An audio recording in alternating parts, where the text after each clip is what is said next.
The sword came down before the order was given.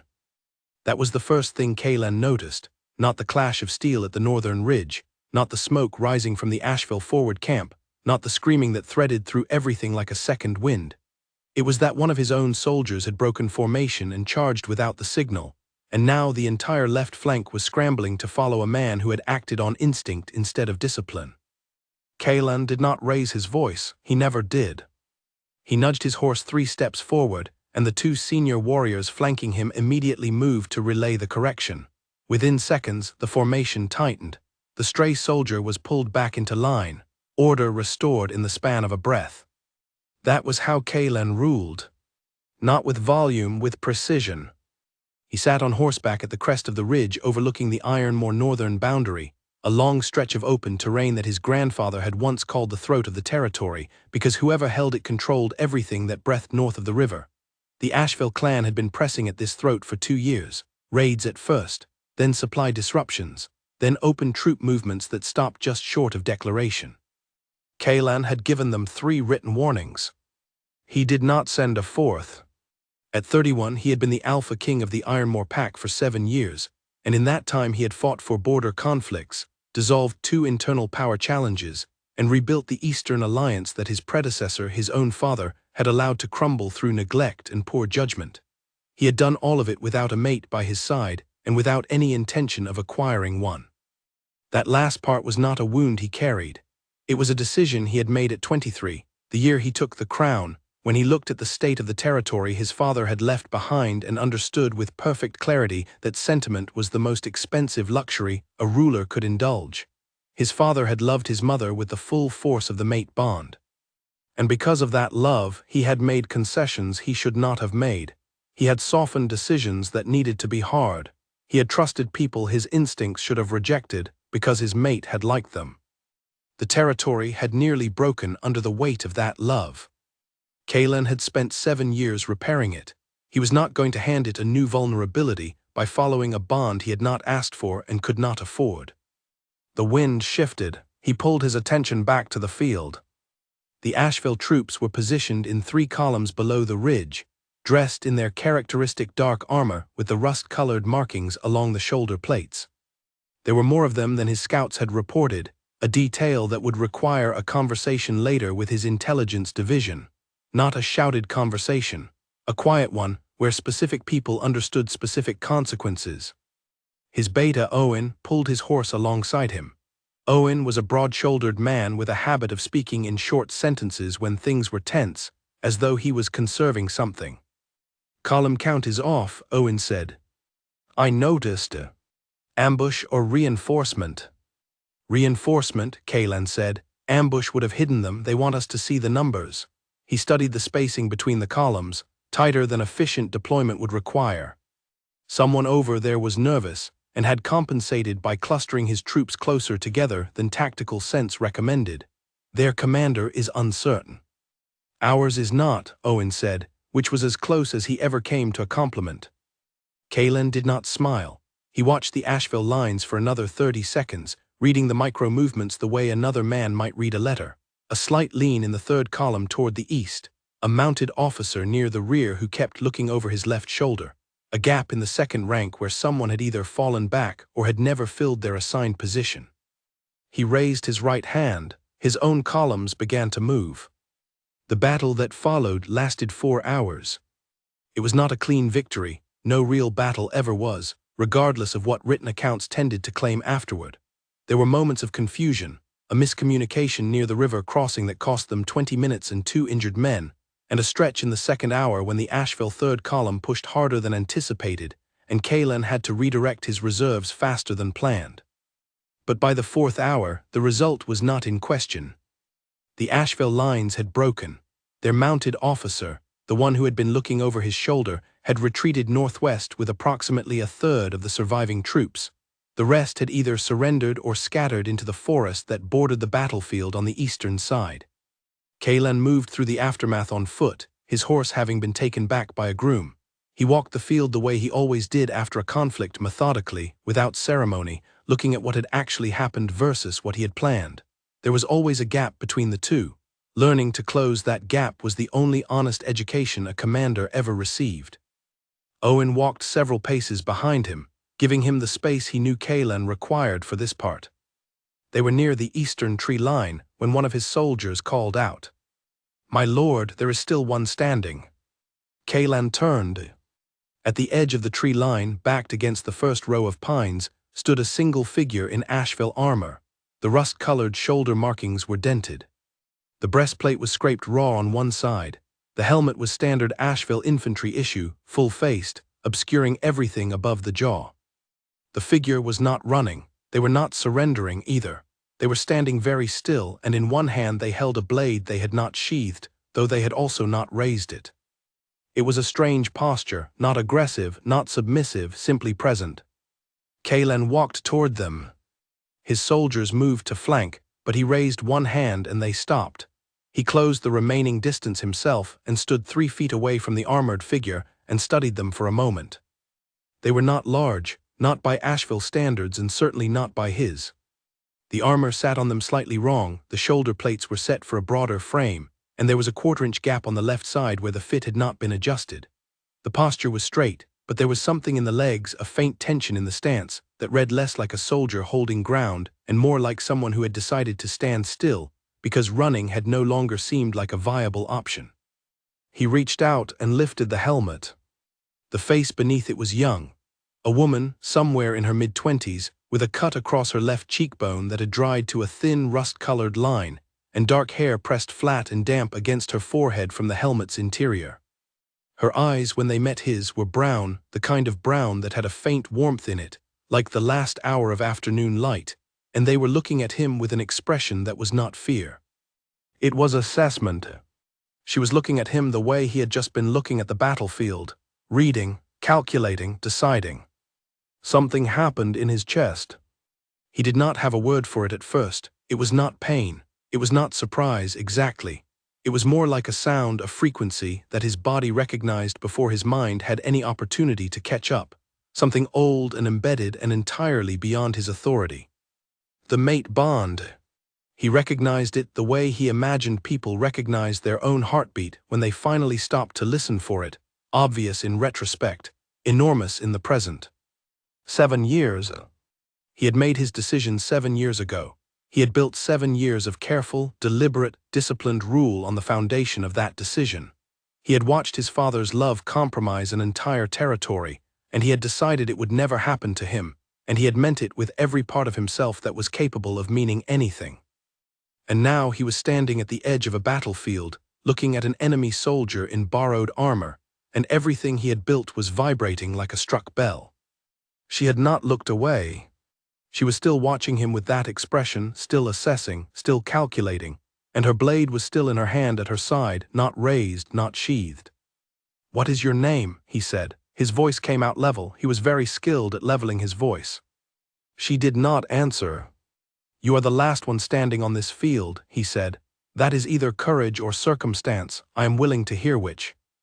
"Does it change anything?" she said. Her voice was quieter than he had expected, not soft, quiet. There was a difference. "Not yet," he said. Her jaw tightened slightly. "Then it doesn't matter which it was." He studied her for another moment. The bond was still there. It had not retreated, would not retreat. He understood that now in the way you understand something you cannot unfeel. But he had spent 7 years learning to contain himself, and he applied that now like a trained reflex. "Take her," he said to Owen. Owen blinked, just barely. He had known Kaylen long enough to know that this was not a standard order, and that the question behind the blink, why is she being taken prisoner instead of processed as a captured combatant, was a question he would not ask in front of the soldiers. He would ask it later. Kaylen walked away from the tree line. He did not look back, though some muscle in his neck pulled in that direction for a full 30 seconds, a physical argument he won by sheer stubbornness. He walked back through the battlefield and studied the ground and made mental notes about the third column's push and the intelligence gap on troop numbers, and he did all of it very thoroughly, the way a person does when they are making sure to fill their mind so completely that a particular thought cannot find purchase. It did not entirely work. By the time his camp was established an hour later and his senior officers had gathered for the debrief, He was operating with perfect outward composure, and the only thing that had changed about him, the only thing anyone close might have noticed, was that once, while Owen was reviewing the Eastern River figures, Kaylan glanced toward the holding tent where the prisoner had been secured, and then immediately looked back at the map and said nothing. Owen noticed. He said nothing either. The debrief ran for 2 hours. Supply lines, casualty counts, the matter of the scout intelligence failure, the northwest retreat of the Asheville officer, and what it meant for follow-up engagement risk. Kaylan worked through all of it with the same quality of attention he brought to everything, complete, unhurried, precise. When the tent cleared and only Owen remained, Owen refilled his cup and sat back and waited. She was the last one standing, Kaylan said before Owen could ask. I saw. She did not run. Also noticed. Kaylan looked at the map on the table in front of him, the one covered in small marks and corrections from the day's debrief. We do not have clean information on Asheville command structure since their internal conflict last season. She was in infantry-grade armor, but her posture was not infantry. You want to question her? Yes, sir. Owen drank from his cup. He was very good at silence when he needed to be. We have a standard process for that. I am aware of our standard process, Kaylan said. I will conduct this one myself. Another small silence. All right, Owen said. He did not ask why. He was wise enough not to, though Kaylan saw the understanding move through his eyes like a current under still water, quiet and deep, and entirely present. That night Kaylan sat at the edge of his camp and looked at the northern sky for a long time. The stars were clear. The smoke from the day had thinned. Somewhere in the forest to the east, birds had resumed making noise, which meant the forest felt safe again. He thought about his father. He thought about the particular way his father used to look at his mother, like she was an answer to a question he had been afraid to ask. Like her presence in a room made the room more real. He thought about how much it had cost all of them. And then he thought about brown eyes assessing him across 3 feet of post-battle ground without flinching. He stood up and went to his tent and did not allow himself to think about it further. The decision he had made at 23 was still in place. He had not undone it. He had not agreed to anything. A bond untended could be managed. He had read enough of the old records to know that. It was not comfortable and it was not painless, but it was possible. He had spent 7 years getting very good at possible. By morning, he had the entire situation ordered in his mind again, the bond in its contained place, his priorities in their correct order, the day's tasks laid out ahead of him with clarity. He went to the holding tent at first light, before any of his officers were up, before anyone could observe and form opinions. She was sitting with her back against the tent pole, her knees drawn up, the armor stripped down to the padded undergarment. Someone had brought her water, which sat untouched beside her. The cut on her cheek had been cleaned.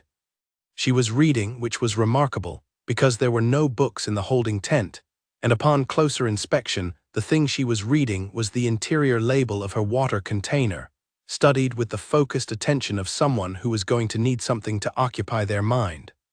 She looked up when he came in. She did not stand, not out of defiance. He could read the difference. She did not stand because standing would have implied she was arranging herself for his benefit, and she had made a decision not to do that. You did not drink your water, he said. I do not take things I have not decided to accept, she said. He looked at the container, and then at her, and then he sat down on the camp stool across from her, which was not the power position, and he was fully aware of that and did it anyway. What is your name? He said again. She looked at him for a long moment. Lyra, she said finally. He did not react. Lyra. That's the whole thing, she said. If you are waiting for more, there is not more. Where do you rank in the Asheville structure? A pause, then I do not. He waited. I was wearing someone else's armor, she said, which was not an answer to the question he had asked, but was an answer to something. He looked at the shoulder plates stacked near the tent wall, the poor fit he had noticed at the tree line. Who's someone who did not need it anymore? He understood her meaning. He did not push on it. Why were you on that field? He said. She looked at him with that same assessing expression from the day before, and he had the distinct sense that she was deciding how much truth was useful. Because being somewhere else was worse, she said. It was the most honest answer he had received from anyone all week, and it came from an enemy combatant in a holding tent at dawn. Kaelan stood and she watched him rise, and he looked down at her, sitting against her tent pole with her water untouched and her borrowed armor stacked beside her, and he said, "Drink the water, Lyra. You have nothing to prove by refusing it." "I am not trying to prove anything," she said. "I told you. I do not take things I have not decided to accept." He left the tent. He stood outside in the early morning air and breathed it in once slowly, and then walked toward the camp center to begin the day. Owen was already up, which was not a surprise. Owen was always up before logic suggested he should be. He was standing outside the command tent with 2 cups, and he handed one to Kaelan without being asked, and he said nothing, and Kaelan said nothing, and they stood there in the thin morning light for a moment that was, by any reasonable measure, entirely uneventful. Inside Kaelan's chest, something that had been silent for 7 years was not silent anymore. He drank his cup and looked at the northern horizon and thought about supply lines. The march back to Ironmore would take 3 days. 3 days with the field camp, the debrief reports, the injured soldiers to be monitored, the scout intelligence gap to be addressed formally and in writing, and secured in the rear column under Owen's watch, one prisoner who did not drink water she had not decided to accept. He thought about the law he had made for himself at 23. It was still in place, he had not broken it. He told himself that with the same tone he used in council, level certain, without room for argument. And then he looked at the northern horizon again and thought about the exact quality of afternoon light in brown eyes, and the camp around him continued its morning routine, and no one who looked at the Alpha King of Ironmore in that moment would have seen anything in his face at all. That was the part that had always served him best, and the part that was, for the first time in 7 years, beginning to cost him something real. They arrived at Ironmore on the afternoon of the 3rd day, when the sun was low enough to paint the stone walls of the main hall in the kind of amber light that made everything look warmer than it actually was. The prisoner was delivered to the lower holding cells, proper ones this time, not field canvas, and Kaelan rode through the main gate and gave Owen the list of priorities for the following morning and went to his own quarters and stood at the window for a while, looking at nothing. Then he sat down at his desk, pulled out the latest batch of correspondence that had accumulated during the 3 days away, and began to work. He was very good at work. That was the first advantage, and the one he relied on most. Outside, the pack moved through its evening routines. The sound of it reached him through the stone, muffled, familiar like a heartbeat in the walls. He had grown up in this building, had known these sounds since before he could have named them. There was comfort in that, or something like comfort, something that wore comfort's shape. The bond sat in his chest like a tone too low to hear. He opened the first letter and read it. He was very good at work. Lyra sat on the floor of the holding cell and looked at the stone ceiling and thought about the things she could control, because she had found that to be a useful practice when the things outside her control were too large to look at directly. She could control her breathing. She could control her posture. She could control whether or not she let the size of the stone walls convince her that she was smaller than she was. She had been making that last choice for most of her life. The cell was dry and not cold, which put it ahead of several places she had slept in the past 2 years. There was a cot, a blanket, a small lamp that burned steadily, and a tray of food that had been brought without comment by a soldier who had not looked at her with hostility, which she noted because she had expected hostility and was capable of updating her expectations when the evidence required it. She ate the food because, unlike the water in the field camp, this food had not been offered by the man with the gray eyes who had lifted her helmet, and then looked at her in a way she did not yet have the words for.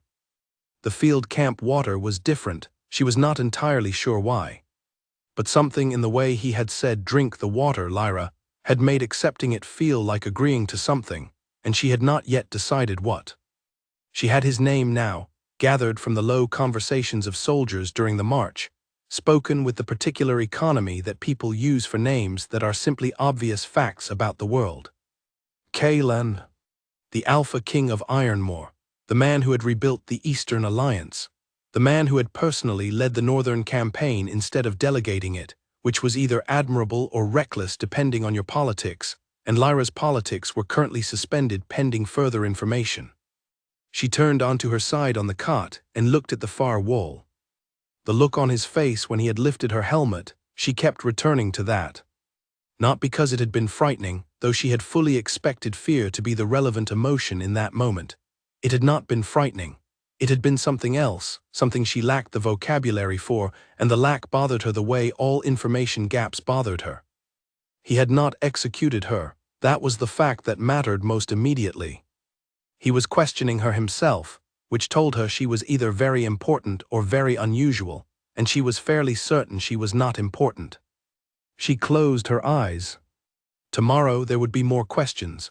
She would answer what was safe to answer and find ways around the rest. She was not without experience in managing difficult conversations.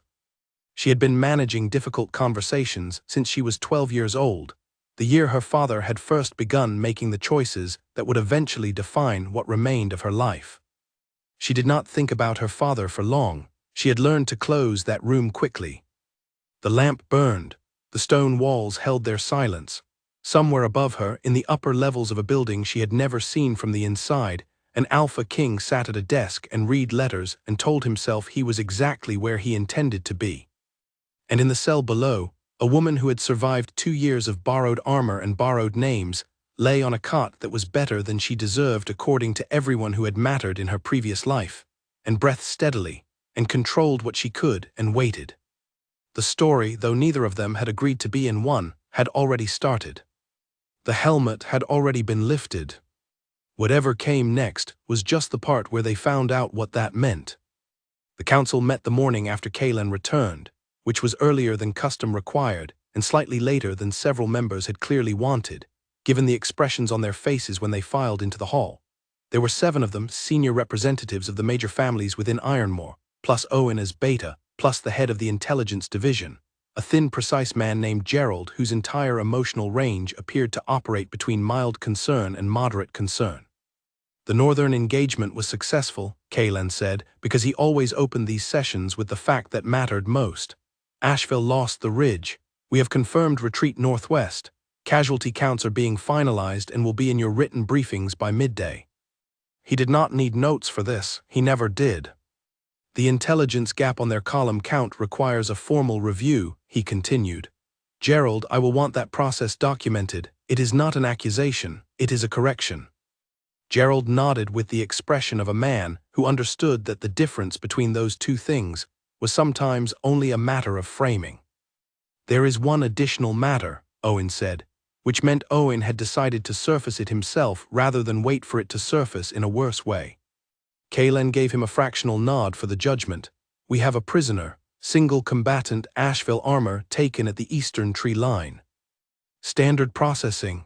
One of the council members, a heavy-set man named Bernard who ran the southern trade routes, said it like it was already decided. Under review, Kaylen said. Bernard looked at him.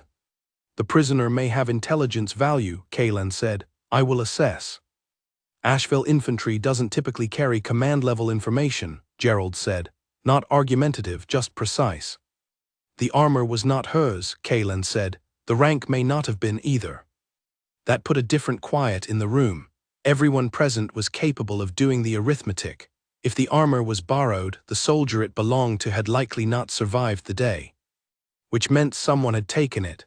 Which meant someone had reason to be on that battlefield that was not official deployment.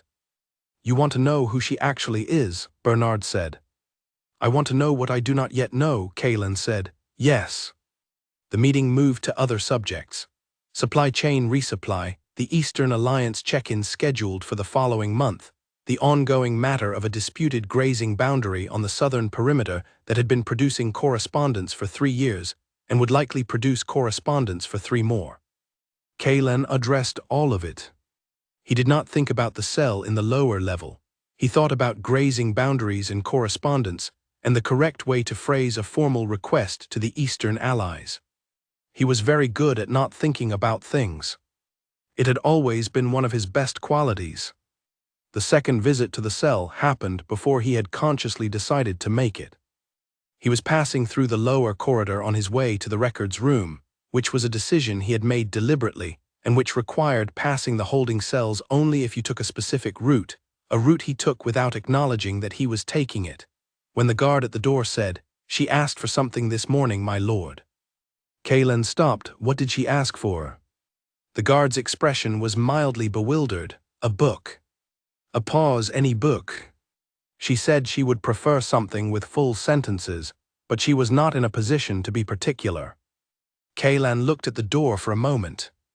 Bring her something from the lower library, history or geography, not strategy. The guard blinked. Yes, my lord. He continued to the records room. He pulled the files he needed, found the documents about Asheville internal structure from 18 months ago, and sat at the records table and read them. He was looking for any reference to a disgraced Beta family line. There were 3 candidates, 2 with sons, 1 with a daughter. He read the file on the daughter twice.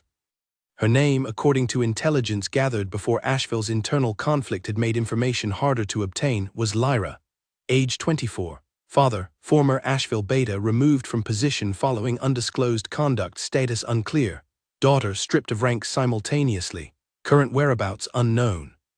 The file was thin. Most of it was absence, gaps where information should have been and wasn't. He closed it. Then he sat at the records table for a moment and thought about a woman sitting in a holding cell, reading the label on a water container because she needed something to occupy her mind. He picked up the file again and read it a third time more slowly. The part that stayed with him was not the rank stripping or the father's removal or the vague phrasing that intelligence divisions used when they did not know exactly what had happened and did not want to admit it. The part that stayed with him was current whereabouts, unknown. For how long, he wondered, had her whereabouts been simply unknown? For how long had she been someone that the official record had lost track of, not because she had disappeared, but because the people maintaining the record had stopped looking? He filed that thought under information, not sentiment. Then he stood up, returned the file to its place, and went back to his actual day. He did not go by the holding cell again. He told himself this clearly, as a matter of record. He took the direct route to the upper hall, the one that did not pass the lower corridor, and he spent the afternoon in a meeting about Eastern trade arrangements. And by evening he had reviewed 2 intelligence reports, approved a patrol schedule, and written 3 letters that required careful phrasing. In one of those letters, he agreed to a meeting with the Eastern Alpha delegates for the following month. In another, he formally requested additional intelligence assets to be redirected toward Asheville's northwest retreat route. In the third, he asked a very small favor of the head archivist, worded in the kind of language that made it sound like an administrative note rather than a personal request. The following morning, a second book appeared in the holding cell alongside the first. Lyra looked at it for a while before she picked it up. She did not know why there were 2, she had only asked for 1. The second was a collection of geographic surveys, dense, dry, full of table figures and regional measurements, exactly the kind of thing that would occupy a specific type of mind for a specific type of reason. She opened it to the first page. Someone had left a small folded card inside the front cover. No signature, no greeting, just 5 words written in a level, precise hand. You said you were not particular. She read it twice. Then she put the card down on the cot beside her and opened the geographic survey to chapter 1 and began to read. Outside the door, down the hall, up the stairs, and through 3 corridors of stone, the Alpha King of Ironmore sat at his desk and did not think about her at all. He was very good at that. He was getting slightly less good at it by the day.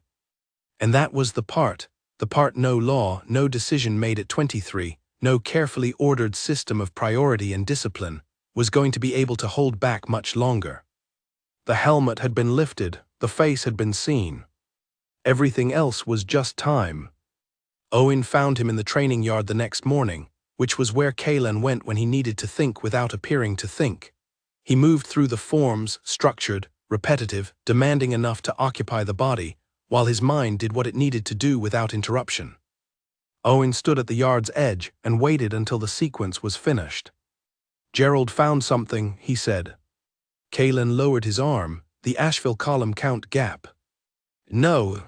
The prisoner, Owen handed him a single sheet, Cross-referenced the armor registry. The soldier it belonged to was listed as missing after last month's Eastern skirmish. Not this battle, last month. She has been carrying that armor for at least 3 weeks. Kaylan read the sheet. She has been embedded. Or hiding, Owen said. The distinction matters. It does. He handed the sheet back. What is your read? Owen considered for a moment. Hiding, he said finally. She does not move like someone on assignment. She moves like someone who has been moving for a long time and has gotten very good at it. Kaylan picked up his practice blade and set it aside on the rack. Continue the intelligence review. I want to know about the father. Owen nodded. And then, because he had known Kaylan for 9 years and was very careful about when he spent that equity, he said, Is there something I should know? Kaylan looked at him. Owen did not look away. No, Kaylan said. Owen accepted this. He was also very good at accepting things he did not entirely believe, which was a quality Kaylan had always valued in him. Morning briefing at 8, Owen said. Yes, sir. He left the yard. Kaylan stood in the empty training space and looked at the practice rack and thought, for just a moment, about a woman in borrowed armor standing against a tree line with a blade still in her hand, not running, not surrendering, simply present. He picked up the practice blade and started the sequence again from the beginning. Outside the walls of the yard, Ironmore continued its morning. The pack moved through its routines. The stone held its warmth from the prior day. The northern sky was clear.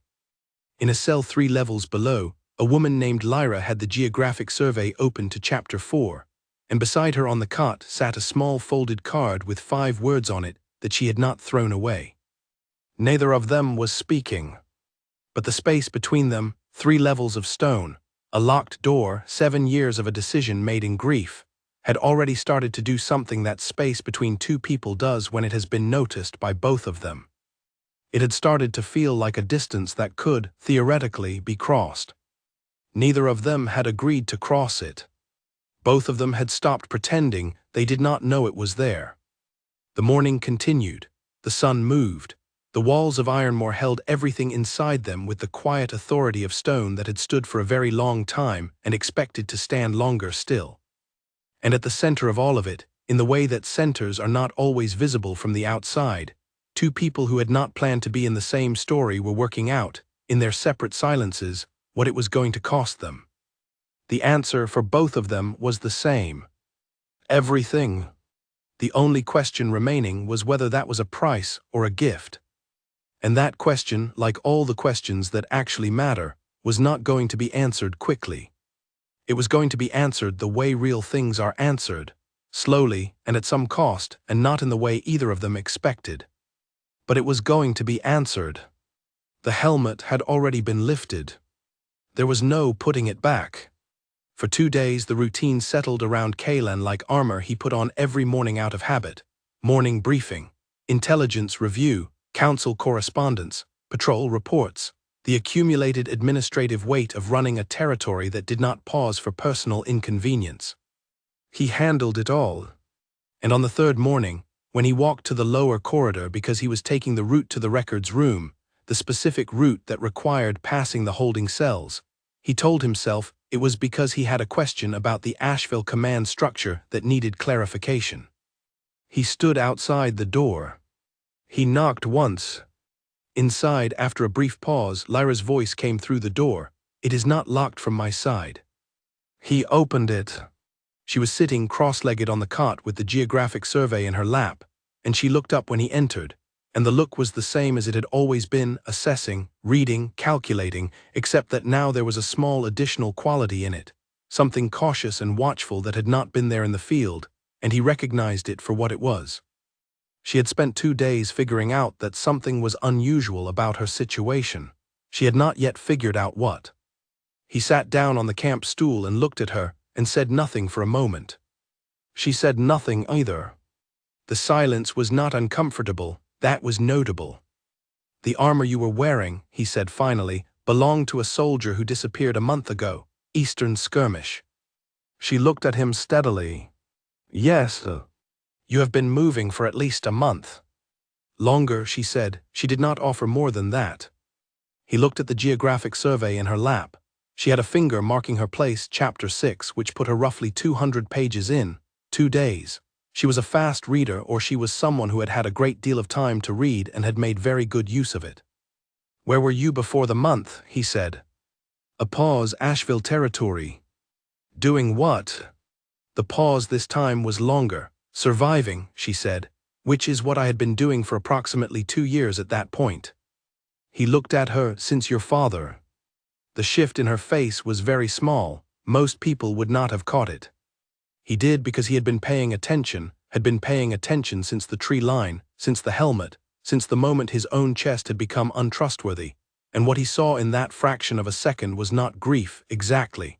It was something older than grief, something that had been processed so many times it had become a different material entirely. "You have a file on me," she said. It was not a question. "A thin one." "Thin is generous," she said. "There is very little to file." She looked back down at the book in her lap, not to read it, just to have somewhere to look that was not him. "My father made choices. I was attached to those choices by surname. That is the entire story." "It is never the entire story," he said. She looked back up at him, and there was something sharp in it. "You want more? Fine." He trusted the wrong people. He told those people things he should not have told them. When it became clear what he had done, the pack needed someone to be angry at, and he was gone, so I was the next available option. "There. Now you have the file in conversation form, same amount of information, slightly warmer delivery." He said nothing. She looked at him, and the sharpness in her expression shifted into something that was not softness, but was adjacent to it, something surprised, maybe, that he had not responded with either dismissal or false sympathy. "You did not fight for them," he said. It was not an accusation. "I did not fight for them," she confirmed. "I fought for me." There were no sides left to take in that particular war. He stood. She watched him rise, the book still in her lap. "I will send someone with additional reading material," he said. She was quiet for a moment. "Why?" He looked at her. "Because you are reading a geographic survey for the entertainment value, and that means you are either genuinely fascinated by watershed measurement tables, or you are very short on options." Something flickered across her face that might, in a different context, have been almost humor. "I find watershed tables adequately compelling," she said. "I will send something better," he said. He left. In the corridor, he stood for a moment with his back to the closed door and breathed once, deliberately, and then walked to the records room by the most direct route. He did not think about the almost humor on her face. He was very good at not thinking about things. He was also, increasingly, aware that very good was not the same as perfect. And perfect was what this situation required. He sat down with his files and opened the first one, and read the top line 3 times before any of it registered. Then he closed the file. And then he opened it again and read it properly. And the day continued around him, as days do, indifferent to the specific internal weather of the people moving through them. And Ironmore held its stones together with the patience of something that has been standing long enough to know that most storms are temporary. Most of them. The library had approximately 4,000 volumes. Kalen sent 6. He chose them himself, which took 40 minutes, during which he was fully aware of what he was doing and chose to continue doing it anyway. He selected things that were well written, not simplistic, and covered a range of subjects: 2 novels, a collection of regional histories, a compendium of natural science, and 1 book of poetry that he had nearly put back on the shelf 3 times before finally leaving it in the stack. He did not send a card with them. He did not need to explain 6 books. 6 books explained themselves well enough. Owen found the selection note on his desk that evening. He read it, set it down, did not say anything about it. That night Owen sat in his own quarters and thought carefully about the Alpha King, who had spent 7 years building his crown on the refusal to be vulnerable, and the girl in the cell below who had spent 2 years wearing dead men's armor to stay alive. He thought about what happens when 2 people who have learned to protect themselves in entirely different ways end up in the same room. He thought about the look on Kalen's face at the tree line, that fraction of a second before the mask reassembled itself. And he thought about his own job, which was to serve the Alpha King faithfully, and to tell him the truth even when the truth was inconvenient. He had not yet told Kalen what he suspected. He was waiting for the right moment. He had a feeling the right moment was getting closer. Outside his window, the pack moved through its nighttime sounds, the quiet version of itself lower and slower like a held breath. The northern sky had come in cloudy, no stars tonight. The cell 3 floors below was warm, the lamp burned.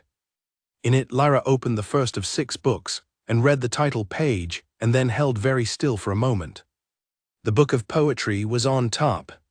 She set it aside and picked up one of the novels, because she was not ready for poetry, not in a cell, not while she was still working out what exactly she had been kept alive for.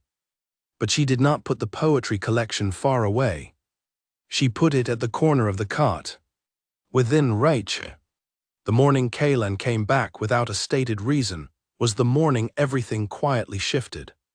He came with no file, no question prepared. He sat on the camp stool and she sat on the cot with the novel closed in her lap. She had been in the middle of a chapter and had stopped when she heard his knock, which she did not examine too carefully, and for a while neither of them said anything. Then she said, "You sent 6 books." "You read quickly," he said. "You sent 6 books," she said again differently. He looked at her. "I sent 6 because I did not know how long the situation would last, and I did not want to make repeated trips." She looked back at him with the expression she had that said she was deciding whether to accept an explanation or file it under things that need more thought. She filed this one. "The poetry," she said, "was that deliberate?" "Everything I do is deliberate," he said. She considered that, then yes or no would have served. "Yes," he said. The quiet between them was different again.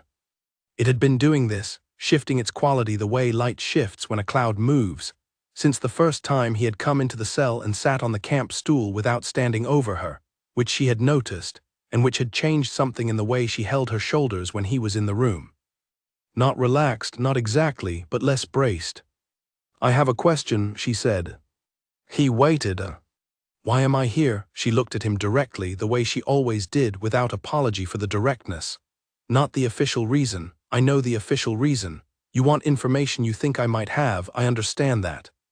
I am asking why I am here in the way that I am here, with books and a cot that is better than most beds I have slept in for 2 years, and visits from the Alpha King himself rather than an interrogation officer, and no actual interrogation yet." He was quiet. She waited. "I have not yet determined the best use of the information you carry," he said. It was true. It was also not the whole truth. She looked at him for a long time. "All right," she said finally. It was not acceptance. It was what she said when she had decided to wait for more evidence. He stood and she watched him as she always did, and at the door he paused with his hand on the frame. "The poetry," he said without turning, "the 3rd page. There is a piece about a person who has been carrying something very heavy for so long that they no longer notice the weight. Read it when you want something that is not a watershed table." He left. She sat on the cot for a while.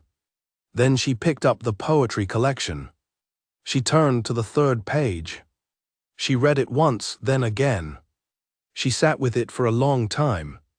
Somewhere in the walls above her, his footsteps moved through the stone corridors at their usual measured pace, and she listened to the rhythm of them, unhurried, deliberate, going somewhere specific, until they faded into the larger silence of the building. She closed the book of poetry. She put it on the cot, not at the corner this time. Beside her. Downstairs, upstairs, in files and briefings and letters that required careful phrasing, Ironmore went on. Above it all, 2 people who had been very well defended for a very long time were now, quietly and without any stated intention, and despite every reasonable argument against it, beginning to lower their walls. Not all the way. Not yet. But enough. Enough that the space between them, 3 levels of stone, 1 locked door, 7 years and 2 years respectively of making do without, had started to change its character. It was still a distance, but it had started to feel like something that was waiting to be crossed. And neither of them, for all their precision and survival instinct and carefully learned armor, had yet found a good reason to walk in the other direction. That was the part neither of them was saying out loud. But both of them knew it. The books were on the cot. The visits were becoming routine. And in the stone walls of Ironmore, something older than decision was doing what it had been doing since the edge of a battlefield 3 days ago. It was simply waiting, patient as stone, certain as morning, quiet as a bond that knows it does not need to shout to be heard. She had started to map the cell. Not because she was planning to leave, she was realistic about the walls, the door, the guard rotation she could hear but not see, but because it was what she did in confined spaces. She learned them, she found their logic. Knowing the exact dimensions of a space made it feel less like it was deciding things about her and more like just a space. 4 steps across, 6 steps from door to far wall, the lamp on the left, the tray delivery at the same time each morning, within a 10-minute window that was consistent enough to suggest a schedule rather than a whim. The visits came at inconsistent times. That was interesting. She had stopped pretending she did not watch for them. On the 4th day, she asked the guard outside her door a question through the wood. "Is there paper and something to write with?" A pause. "I can ask." "Please," she said, which was a word she used deliberately and not often. 2 hours later, paper arrived, and a pen, and an inkwell that was slightly fuller than it needed to be for a brief note to no one. She sat down with the paper and began to write, not a letter, not a plan. She wrote in the narrow, compressed style of someone who had learned to take notes on things they needed to remember, in a shorthand that was half notation and half private language developed over years of having information that she could not let others read.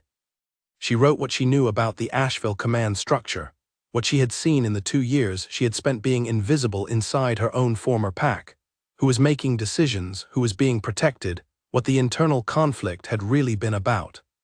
She wrote for 3 hours. She did not intend to give it to anyone.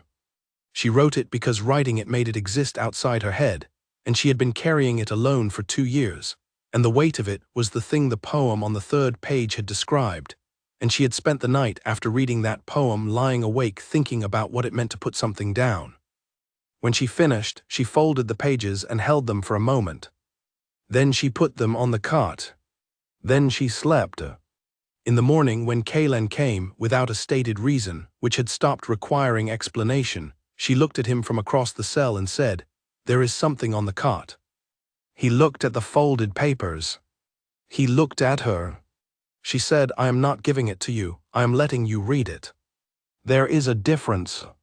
He crossed the cell and picked up the pages and read them standing, and she watched his face, the small, precise movements of his expression as he moved through information she had gathered at considerable personal cost and never planned to share with anyone. He read all of it, he did not rush. When he finished, he folded the pages along their original creases very carefully and held them for a moment. "This is more than intelligence value," he said. His voice was level, but the levelness had a different texture than usual. "Yes," she said. "Why?" She looked at him. "Because you sent 6 books," she said, "and one of them was poetry, and the 3rd page," she stopped, started again. "Because I have been carrying it for 2 years, and I am very tired." He held the folded pages for another moment. Then he set them on the cot, exactly where she had left them. "They are yours," he said. "I have what I need." She looked at the pages, then at him. "You memorized it." "I have an accurate memory," he said. "In 30 seconds. 20, he said. Something moved in her face, not quite humor, not quite warmth, something that was its own category and did not have a clean name. He sat down on the camp stool. She sat on the cot. And for the first time since the tree line, since the helmet, since the bond had registered in his chest like a sound below sound, neither of them was managing the conversation. They were just having it. "Tell me about the 2 years, he said. She looked at him. "Not for intelligence," he said. "You already gave me that. Tell me because you said you were tired." She was quiet for a long moment. Then she began. And he sat on the camp stool and listened, the way he listened to everything, completely without interruption, without the expression that people put on when they are composing their response instead of receiving yours. And outside the cell door the guard changed rotation, and the morning moved through its hours, and in a cell in Ironmore, a woman who had been nobody for 2 years spoke to a man who had been untouchable for 7, and both of them, for that window of time, were simply 2 people in a room. It was the most dangerous thing that had happened since the battle. Neither of them knew it yet. Or perhaps they did know, and had simply decided, quietly and without ceremony, that this particular danger was one they were going to walk toward anyway. The lamp burned. The words continued. And the stone walls of Ironmore held them both, patient as old things always are, waiting to see what the people inside them would choose. Kaelan did not tell the council about the information she had given him. Not immediately. He spent 3 days reviewing it against existing intelligence, cross-referencing names and dates, isolating the pieces that could be verified independently. This was standard practice. He did it with all intelligence, regardless of source. He told himself this which was true, and did not examine the other truth living underneath it. That he was delaying because bringing her information to the council would require explaining how he had obtained it, and explaining that would require accounting for the nature of the visits, and the visits were. He did not have a clean word for what the visits were. Owen appeared at his desk on the morning of the 3rd day and set down a cup of tea, which he did not usually do, and stood there in the particular way that meant he had something to say that was not comfortable to say. "Say it," Kaelan said without looking up. "The council is going to ask about the prisoner soon," Owen said, "Bernard specifically. He filed a formal inquiry yesterday with the administrative office." Kaelan set down his pen. "I saw it. He wants a timeline, charge or release." "I know the procedure, Owen." Owen was quiet for a moment, then Kaelan. He had used the name without title, which Owen did perhaps 4 times a year, when the equity of 9 years required it. Kaelan looked up. Owen met his eyes. He was not unkind about it. He was also not going to look away. "I know," Kaelan said. "She cannot stay in the cell indefinitely," Owen said. "Whatever she is to you, whatever this is, the council is going to require a formal status." "I know," Kaelan said again. "What are you going to do?" Kaelan looked at the papers on his desk, the verified intelligence, the cross-references, the clean, clear documentation of information that Lyra had given him at personal cost for no stated reason. "I do not know yet," he said. Owen picked up his own cup from the edge of the desk and drank from it and looked out the window.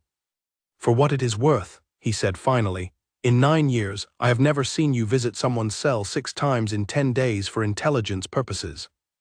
Kaelan did not respond. "That is all I wanted to say," Owen said. He left. Kaelan sat at his desk for a long time after that, looking at nothing in particular and thinking about a decision made at 23, and a bond that had not asked his permission, and a woman who had given him 2 years of carefully held information because she was tired, and the specific way she had said that last word, quietly, without drama, like a person finally acknowledging the weight of something they had carried past the point of endurance. He thought about his father. He thought about the territory his father had left behind. He thought about everything he had rebuilt. And then he thought about the 3rd page, and 6 books, and a cell that had started to feel, against every reasonable argument, like the most honest room in the building. He picked up his pen. He set it down. He stood, walked to the window, looked at the northern sky, which was gray today, banked with cloud, the kind of sky that was working up to something. He turned away from the window. He knew what he was going to do. He did not know yet if it was the right thing. He was increasingly aware that right and necessary had always been, for him, the same category, and that something about the past 10 days was quietly insisting that they were different. He picked up his pen again. He began to write. Not the council response, something else, something he would finish later in the right moment when the words had organized themselves into the shape he needed them to take. Outside, the northern sky made good on its promise. It began to rain. Steady, unhurried, committed. The kind of rain that knows it has time. She heard the rain first. The cell had no window, but sound carried through the stone differently when the air changed, and she had learned to read those small shifts. Rain meant a particular quality of cold in the walls, a particular pressure in the air, a settling that the building did when the weather outside required it. She sat on the cot with the novel in her lap and listened to it. She had been in the cell for 10 days. She was very carefully not thinking about this, been waiting since mid-morning for a knock she had not yet heard. This was a problem. She was aware it was a problem. The awareness was what made it a problem rather than simply a fact. If she had not noticed the waiting, it would have been neutral. She had noticed it. She set the novel aside. She picked up the poetry collection. She had read the third page 7 times now. She had stopped counting after 7 because counting felt like admitting something she was not ready to admit. She read the third page again. It was about a person carrying something heavy. That was what Kaelan had told her. What he had not told her was the second part, the part about what happens when you set it down. The poem described that too, in 5 short lines that she had memorized without intending to. The strange lightness of it, the terror of having nothing to carry. She closed the book. She thought about what it meant that the Alpha King of Ironmore had told her specifically to read a poem about learning to be without armor. She thought about the 6 books and the 20-second memorization and the camp stool, and the fact that he always, without fail, sat down rather than stood over her. She thought about the mate bond, which she had heard about but never experienced, which was supposed to be an unmistakable recognition, a frequency, a certainty. She thought about the way he had looked at her at the tree line. She was very good at gathering information, and very good at delaying the moment when she had to name it. She was running out of room to delay. The rain continued. The knock came at the same moment she had stopped expecting it, which seemed appropriate. "Come in," she said. He was damp at the shoulders from crossing the yard. He did not comment on it, and she did not mention it, and he sat on the camp stool, and she was on the cot, and the familiar shape of the room settled around them.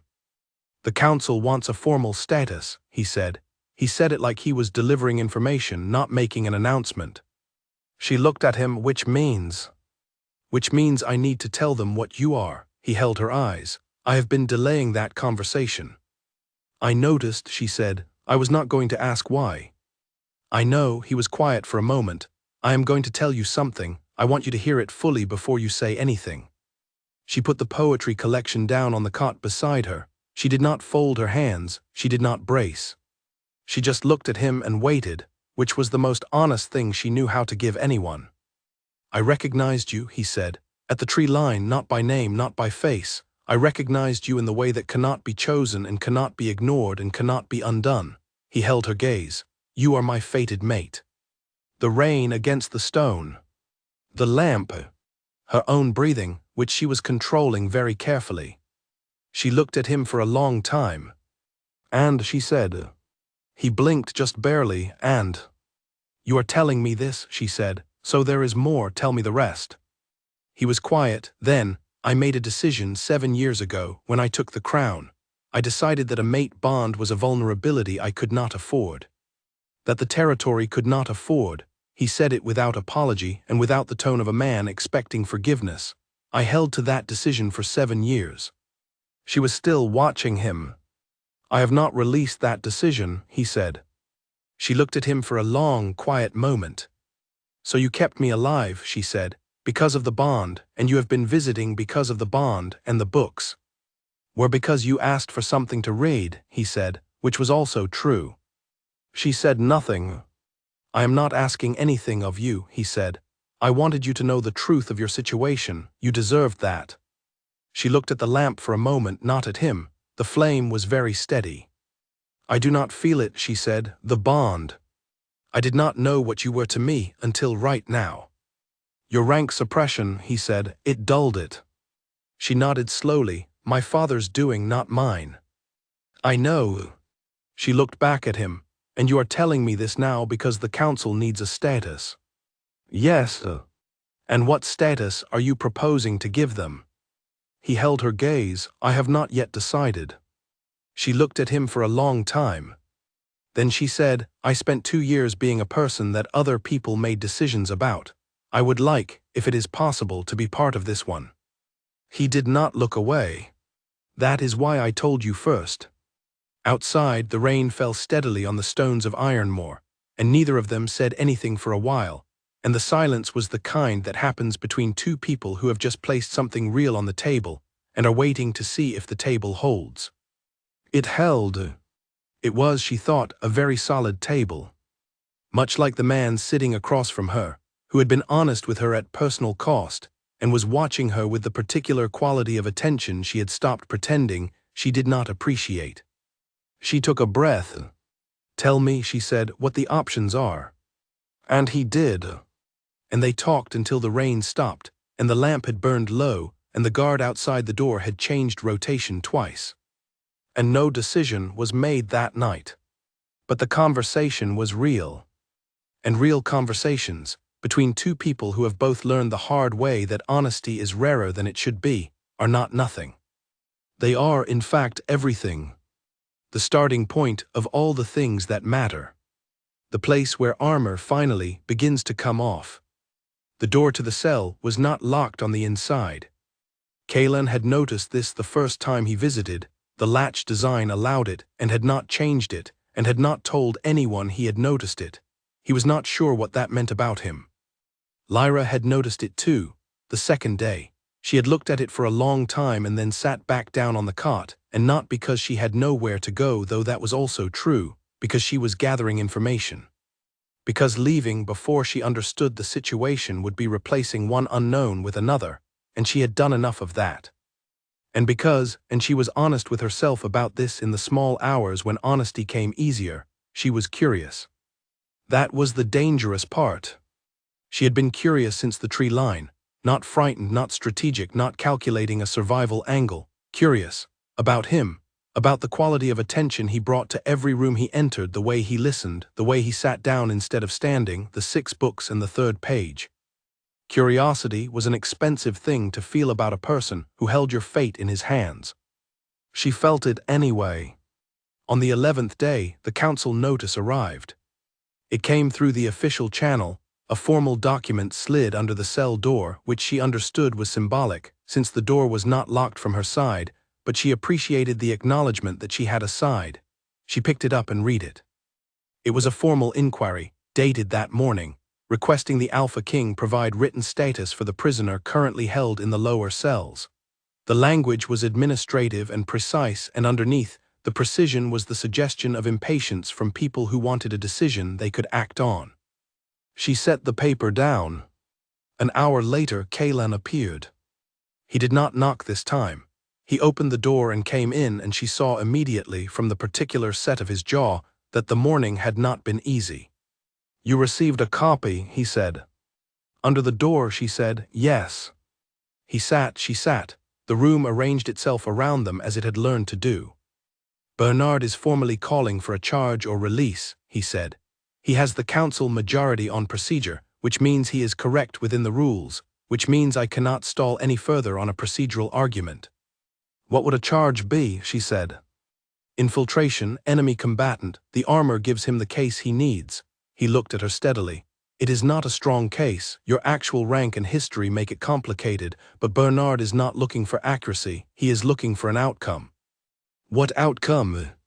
He was quiet for a moment. "Your removal from Ironmore, one way or another." She absorbed this. "And release." "Release returns you to where exactly?" He said it without cruelty, just with the clarity of a man looking at all the pieces of a situation. "You have no pack, no rank. The Asheville territory is not safe for you, and you have now spent 2 weeks in Ironmore, which makes you a liability to any neutral ground as well." She looked at the far wall. "You are telling me the options are not good."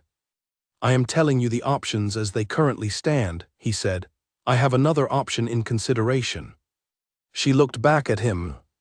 "I could formally name you as a member of this pack," he said. "Under my protection, not as mate, not publicly, not yet, but as a granted member, someone under Alpha sanction. It would give you legal standing here. It would block Bernard's charge." She was very still. "It would also," he continued, "make you visible. You have been invisible for 2 years. This would end that." She looked at him for a long time. "Why would you do that?" He held her gaze. "You know why." She did know. She had known since the night he had told her the truth in the rain. "The bond," she said. "Partly," he said. "Also because you gave me 2 years of information that you had gathered at personal cost, and you gave it without asking for anything in exchange, and I find that I have difficulty being indifferent to that." She was quiet. Also, he said, and his voice shifted very slightly, not softer, but more direct, the way a voice gets when the speaker has decided to stop managing their words and simply say the thing, because you are the first person I have sat in a room with in 7 years and not felt the specific weight of the crown. She looked at him. He looked back. The rain had been gone for a day, but the walls still held the memory of it, that particular quality of damp stone. I have not agreed to any of this, she said. Her voice was steady. The bond, the mate thing, any of it. I know, he said. I am not sure I am willing to. That is your right, he said. She looked at him. And you would still offer the pack membership, if I said no to the rest? A pause. Yes. She exhaled. Why, she said. Because you have had enough of people making decisions about your life without your consent, he said. I would like to not be one of those people. She turned away from him and looked at the lamp for a moment. The flame was still. No draft today. You are making it very difficult, she said, to hold a reasonable position about you. He said nothing, but the quality of his silence was different from his usual silence. She turned back. Pack membership, she said, that is the option you are putting on the table. Yes. And the rest, the bond, the other question, that is separate. That is not part of this decision. Correct. She looked at him. Then yes, to the pack membership. He nodded once. I have conditions, she said immediately. Something moved at the corner of his mouth, not quite a smile, something that lived in the same neighborhood as one. Tell me. I am not a prisoner. If I have pack status, I have pack access. I do not stay in this cell. Agreed. I am not anyone's liability. If I am here, I contribute. I know things about Asheville structure that your intelligence division does not. I will work. Agreed. And I make my own decisions, she said, about everything that has not been agreed to tonight. I do not feel pressured. I do not feel managed. He looked at her for a moment. Lyra, he said, his voice was quiet. I sent you a book of poetry. I have been sitting on a camp stool in your cell for 11 days. I am the least frightening person in your current situation. She looked at him. You might, he said, be right about that. He stood. Tomorrow, he said, you will be moved to proper quarters, not the cell. She looked around at the 4 walls she had mapped. I have grown accustomed to the ceiling. The ceiling in the east wing is superior, he said. She picked up the poetry collection from the cot. He watched her do it. Neither of them said anything about that. He went to the door, and at the frame he paused, and she had the feeling he was going to say something that he would choose very carefully. Thank you, he said, for agreeing. She looked at him. Thank you, she said, for asking. He left. She sat in the cell for a while after he was gone, in the silence that came after him and always had a particular character. Not empty, just settled, like a room after a storm has moved through and left everything exactly in its right place. She held the poetry collection. She turned to the 3rd page. She read the last 5 lines again. The strange lightness, the terror, the discovery that what you have been carrying set down leaves your hands free. She closed the book. She looked at the door. Tomorrow she would be somewhere else, with windows probably, and a ceiling that was apparently superior. She lay down on the cot. She had not agreed to the bond. She had not agreed to any of the large things. She had agreed to a small thing, a status, a name, a place in a pack that was not hers. It was the smallest possible version of yes. But she had learned, in 2 years of surviving on nothing, that small things were where all large things started. She closed her eyes. Outside, Ironmore breathed its night sounds into the stone. And in his office 3 levels up, the Alpha King of Ironmore sat at his desk and looked at the formal council notice and picked up his pen and began to write the response that would, for the first time in 7 years, make him accountable to something other than the crown. He wrote it carefully. Every word exact. Every word chosen. Every word in its way, a small version of something much larger that was not ready to be said yet. But getting there steadily. The way all real things do. The East Wing room had a window. Lyra stood in front of it for almost a full minute without moving, which was not something she would have recognized as significant about herself 3 weeks ago, but understood now. She had not stood in front of a window without needing to calculate something in 2 years. The last window she had stood at freely had been in her father's house, before the decisions that defined everything after. She did not think about her father's house for long. She looked out the window instead. The view was northeast, stone courtyard below, the wall beyond it, the beginning of the tree line past the wall, and above everything a sky that was doing what skies do in the morning, becoming. There was a desk, a proper bed, a shelf already stocked with 3 books that were not from the cell collection, new ones, she assumed selected by the same careful hand, though she could not confirm this. There were clothes folded on the chest at the foot of the bed, practical and clean, exactly her size, which she noted. She sat on the edge of the bed and put her hands in her lap and breathed. This was better than the cell. She had expected better than the cell. She had not quite expected the window. There was a knock at the door. "Come in," she said. It was not Kaylan. It was a young woman, mid-20s, dark-haired, with the confident, easy movement of someone who belonged in this building, carrying a tray with food on it. She set it down on the desk without ceremony. "My name is Clara," she said. "I have been asked to help you settle in, also to give you the basic information about the wing's layout and routines if you want it." "Yes," Lyra said, "please." Clara gave her the information efficiently and without condescension: meal times, washing facilities, where the main hall was, which corridors were in general use, and which required clearance. She delivered it the way someone delivers information they consider useful rather than restrictive. "Pack membership was confirmed this morning," Clara added at the end. "You have access to common areas, the training yard, the library, the east courtyard." Lyra looked at her. "You know who I am?" "Yes," Clara said simply. "And?" Clara considered this question with more care than most people would have.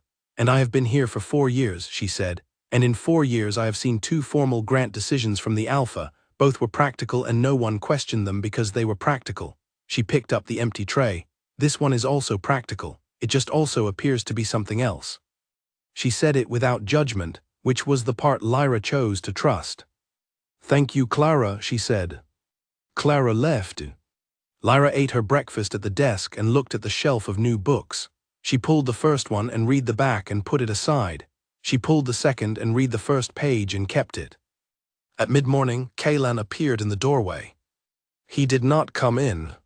He leaned against the frame with his arms crossed and looked at her at the desk with the book, and she looked back, and the quality of seeing each other outside the cell was different, more volume, somehow, as if the small stone room had been condensing things and now they had space to expand.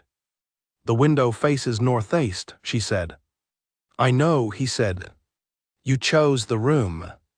"I chose the wing," he said. "Someone else assigned the specific room." She looked at him. "Did you tell them northeast?" A pause. "Yes." She turned back to the book. "The council inquiry, how did they respond to your formal reply?" "Bernard is unsatisfied," he said. "The others are cautious but not opposed. Owen has been useful." "He knows," she said. "It was not a question." "Owen always knows," Kaylan said. She turned a page, though she was not reading it. "Does he object?" "No," Kaylan said, and then, after a moment, "He has been waiting, I think, for something to object to my decision about mates. He disagreed with it from the beginning, he simply respected it." She looked up at that. "He disagreed with your choice to have no mate."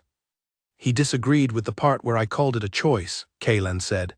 "He thought I was framing a wound as a policy." She looked at him for a long time. "He was not wrong," Kaylan said. She did not say anything. He pushed off the doorframe. "There is a briefing at noon I need to attend, but there is also, if you want it, a meeting with Gerald this afternoon, the intelligence director. He would benefit from your Asheville information, and you would benefit from knowing who you are working with." "Working with," she said. "That was your condition," he said. "You wanted to contribute. Gerald is the right place to start." She set the book down. "All right." He turned to go. "Kaylan," she said. He stopped. She did not often use his name. He understood the weight of it when she did. "Thank you for the window," she said. He looked at her. "The northeast view is the best one the wing has," he said. It seemed correct. He left. She looked at the window for a while. Northeast, which meant past the courtyard wall and the beginning of the tree line, a view of the horizon where the Asheville territory was, though too distant to see. She wondered if he had known that, or if it had been some other calculation entirely. She suspected he knew.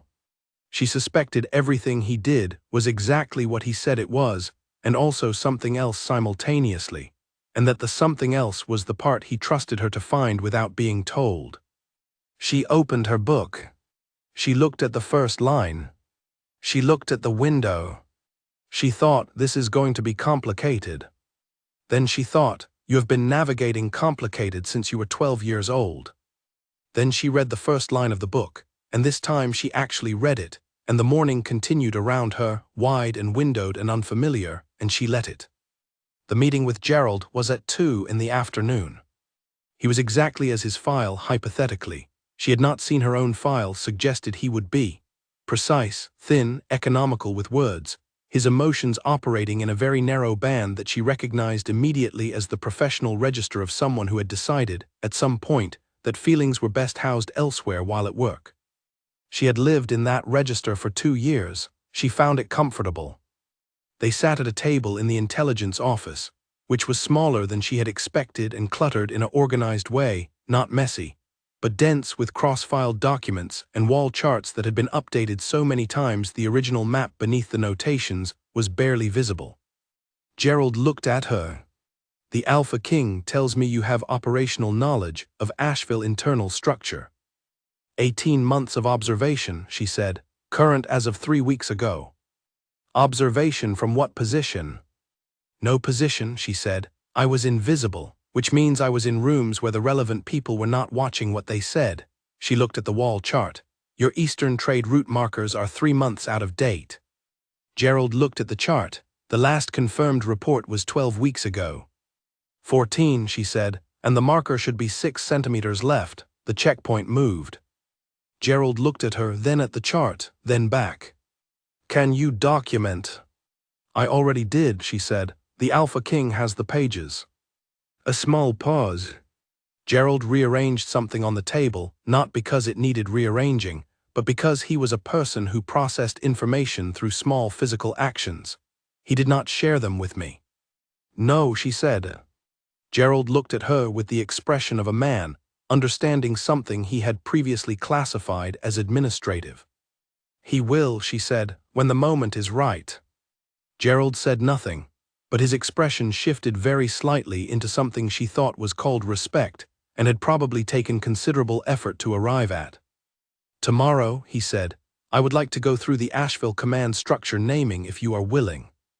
I am willing, she said. She walked back through the main corridor after the meeting with the loose-shouldered feeling of someone who has just done something useful, which was a feeling she had missed more than she had admitted to herself. Usefulness was the armor she understood, the armor that had never been borrowed from anyone. Owen was in the corridor. He was not obviously waiting. He was standing near the window with a document in his hand, reading it, and he looked up when she approached with the specific expression of a man who had been there for a reason but was not going to make it obvious. Lyra, he said. Owen, she said.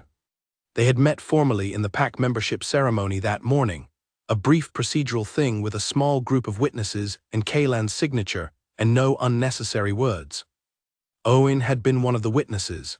He had looked at her throughout with a quality of attention that she had correctly identified as evaluation, and had decided to simply let run its course. How was Gerald, he said. Efficient, she said, and correct about most things, which I imagine is a requirement for his job.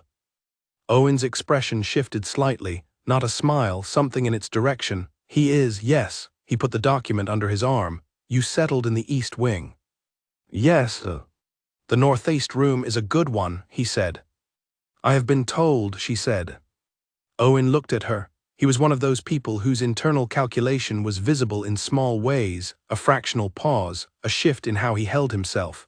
May I say something bluntly, he said. I prefer it, she said. He has not been like this, Owen said. Not in 9 years, not once. Whatever you think about your situation here, however uncertain it is, I want you to know that this is not normal behavior from him. The visits, the books, the window. He looked at her steadily. He has not done any of this for anyone. She held Owen's gaze. I know, she said. And she said carefully, I have spent 2 years deciding nothing about my life. I am being careful. Owen looked at her for a moment, then he nodded once. Fair, he said. He walked away down the corridor. She stood where she was for a moment, looking at the window at the end of the hall, south-facing, this one, a different angle, showing the part of the courtyard she had not seen from her room. She had not been in this building for a full day yet. She had already been seen by Gerald, assessed by Owen, and received a blunt endorsement that was nothing like a recommendation and somehow more useful than one. She went back to the East Wing. She sat at the desk. She picked up the second book from the shelf, the one she had not looked at yet, and turned it over. It was a history of Ironmore, the building, the pack, the lineage, written clearly without the kind of flattery that official histories tended toward, which suggested whoever had ordered it written had valued accuracy over image. She opened to the first page. There was a brief foreword in someone else's hand, 2 sentences, added to the inside cover. The truth of a place is not in its victories. It is in what it chose to do when the victories were not easy. No signature. She read it 3 times. Then she began the history from the beginning. She had a feeling she was going to need to understand this place. All of it, the walls, the rooms, the man who had built it back from pieces. She was going to need to understand it because, and this was the part she was letting herself acknowledge, very quietly in the privacy of her own thoughts, she was not sure anymore that she was leaving. And decisions about staying required a great deal more information than decisions about surviving. She settled into the chair. She read. Outside the northeast window, the afternoon light was doing the thing it did in the last hour, slanting low, finding angles, making everything it touched seem warmer than it was. She noticed it. She thought about someone choosing northeast because it was the best view. She turned to the next page. She read. The council meeting happened 4 days after she moved into the East Wing, and she was not in it, but she knew it was happening because the morning had a different temperature to it, the kind that buildings get when something significant is taking place inside them. She had learned to read that. She was in the library when Owen came to find her. You should probably know what happened, he said. She set her book down. Tell me. Bernard formally contested the pack membership grant, Owen said. He sat across from her, which she noted because Owen was a person who sat only when a conversation required it. He did not contest the legality. He contested the precedent. His argument is that a grant of membership from enemy territory without full council approval sets a dangerous precedent for pack security. Is he right, she said. Owen considered. Technically, yes. The Alpha King has the authority to grant membership unilaterally, but consensus has been the standard practice. Bernard is using that gap. And Kaylan offered to take it to full vote, Owen said. Bernard expected him to resist. He did not resist. He put it to the room and won 4-3. She looked at Owen. He won. 4-3, Owen said. It was not comfortable. Bernard's 3 will look for the next angle. She looked at the table between them. He put it to a vote when he did not have to. He did. Because winning it that way is stronger than winning it on authority. Yes, Owen said. She was quiet for a moment. He is very good at this, she said, not admiringly, just observationally, the way she named things that were true. He is, Owen said. It is not always easy to watch. She looked at him. What do you mean? Owen was quiet for a moment. He is very good at sacrifice, he said, at calculating what needs to be given up to secure what matters. He has been doing it since he was 23, and he is good at it in the way that people are good at things they have practiced constantly and are not sure they enjoy. She held that. The vote, she said, was any of it about me specifically, or was it about the precedent? Both, Owen said honestly. Bernard wants you removed. The precedent is the vehicle. And the 3 who voted for me. 2 of them because they trust Kaylan's judgment, Owen said. 1 of them because she looked into your background independently and found the intelligence work you provided Gerald and decided you were an asset. Clara Lyra guessed. Owen looked surprised. Clara's cousin, he said. She sits on the council, has for 8 years, you did not know that. No, she said. But Clara told me she had been here 4 years, and she said something about the grant that sounded like she had considered it carefully. Family tendency. Owen looked at her with the expression of a man recalibrating. You are very observant, he said. I had to be, she said. He stood, the vote holds, your status is confirmed, Bernard will find another angle. Tell me when he does, she said. Owen looked at her, I will. He left. She sat in the library for a while after he was gone, in the kind of quiet that libraries make, which was a different quiet from cell quiet, and a different quiet from the quiet of a man who had chosen to sit on a camp stool. 4-3. Kaylan had put his authority to a vote, and one by one, in a room full of people who had 3 years of opposition looking for a foothold. Because winning that way was stronger. She picked up her book. She did not read it immediately. She thought about someone who calculated sacrifice the way other people calculated distance. How much, how far, what the cost would be, whether the cost was worth the outcome. She thought about herself, 2 years of calculating exactly the same thing. She thought about the strange and specific loneliness of people who are very good at managing everything and have no one to put the thing down with. She picked up the book. She read. That evening, Kaylan came to the East Wing for the first time since the move. He knocked. She let him in and he stood in the room, her room now, with the northeast window and the shelf of books, and the history of Ironmore on the desk with a dried flower she had found in the courtyard used as a bookmark. And he looked at it the way he looked at everything, which was with the quality of attention that cost nothing and meant everything. You won the vote, she said. Yes. Bernard will find another angle. He always does, he said. She looked at him, thank you. He looked at her, you did not need to thank me, the grant was correct. I know it was correct, she said. I am thanking you for winning it in the way that holds rather than the way that was easy. He looked at her for a long moment. You understand why I did it that way, he said. It was not a question. I understand most of what you do, she said, eventually. He sat down. There was a second chair in the room. She had placed it herself after the second day without telling herself why. He sat in it the way he sat on the camp stool, without requiring the power position, without making the room arrange itself around him. Owen told me, he said, that you identified Clara's council connection from one conversation. Family patterns, she said. People who think carefully tend to come from people who thought carefully. He was impressed, Kaylan said.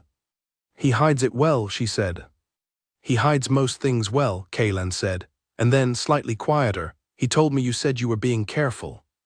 She looked at him. He was not wrong to tell me, he said. He tells me things I need to know, that was one of them. And she said. And I think careful is correct, he said. I do not want you to be anything other than what you actually are about this, whatever this is. She held his gaze. Whatever this is, she echoed. Yes. She looked at the window.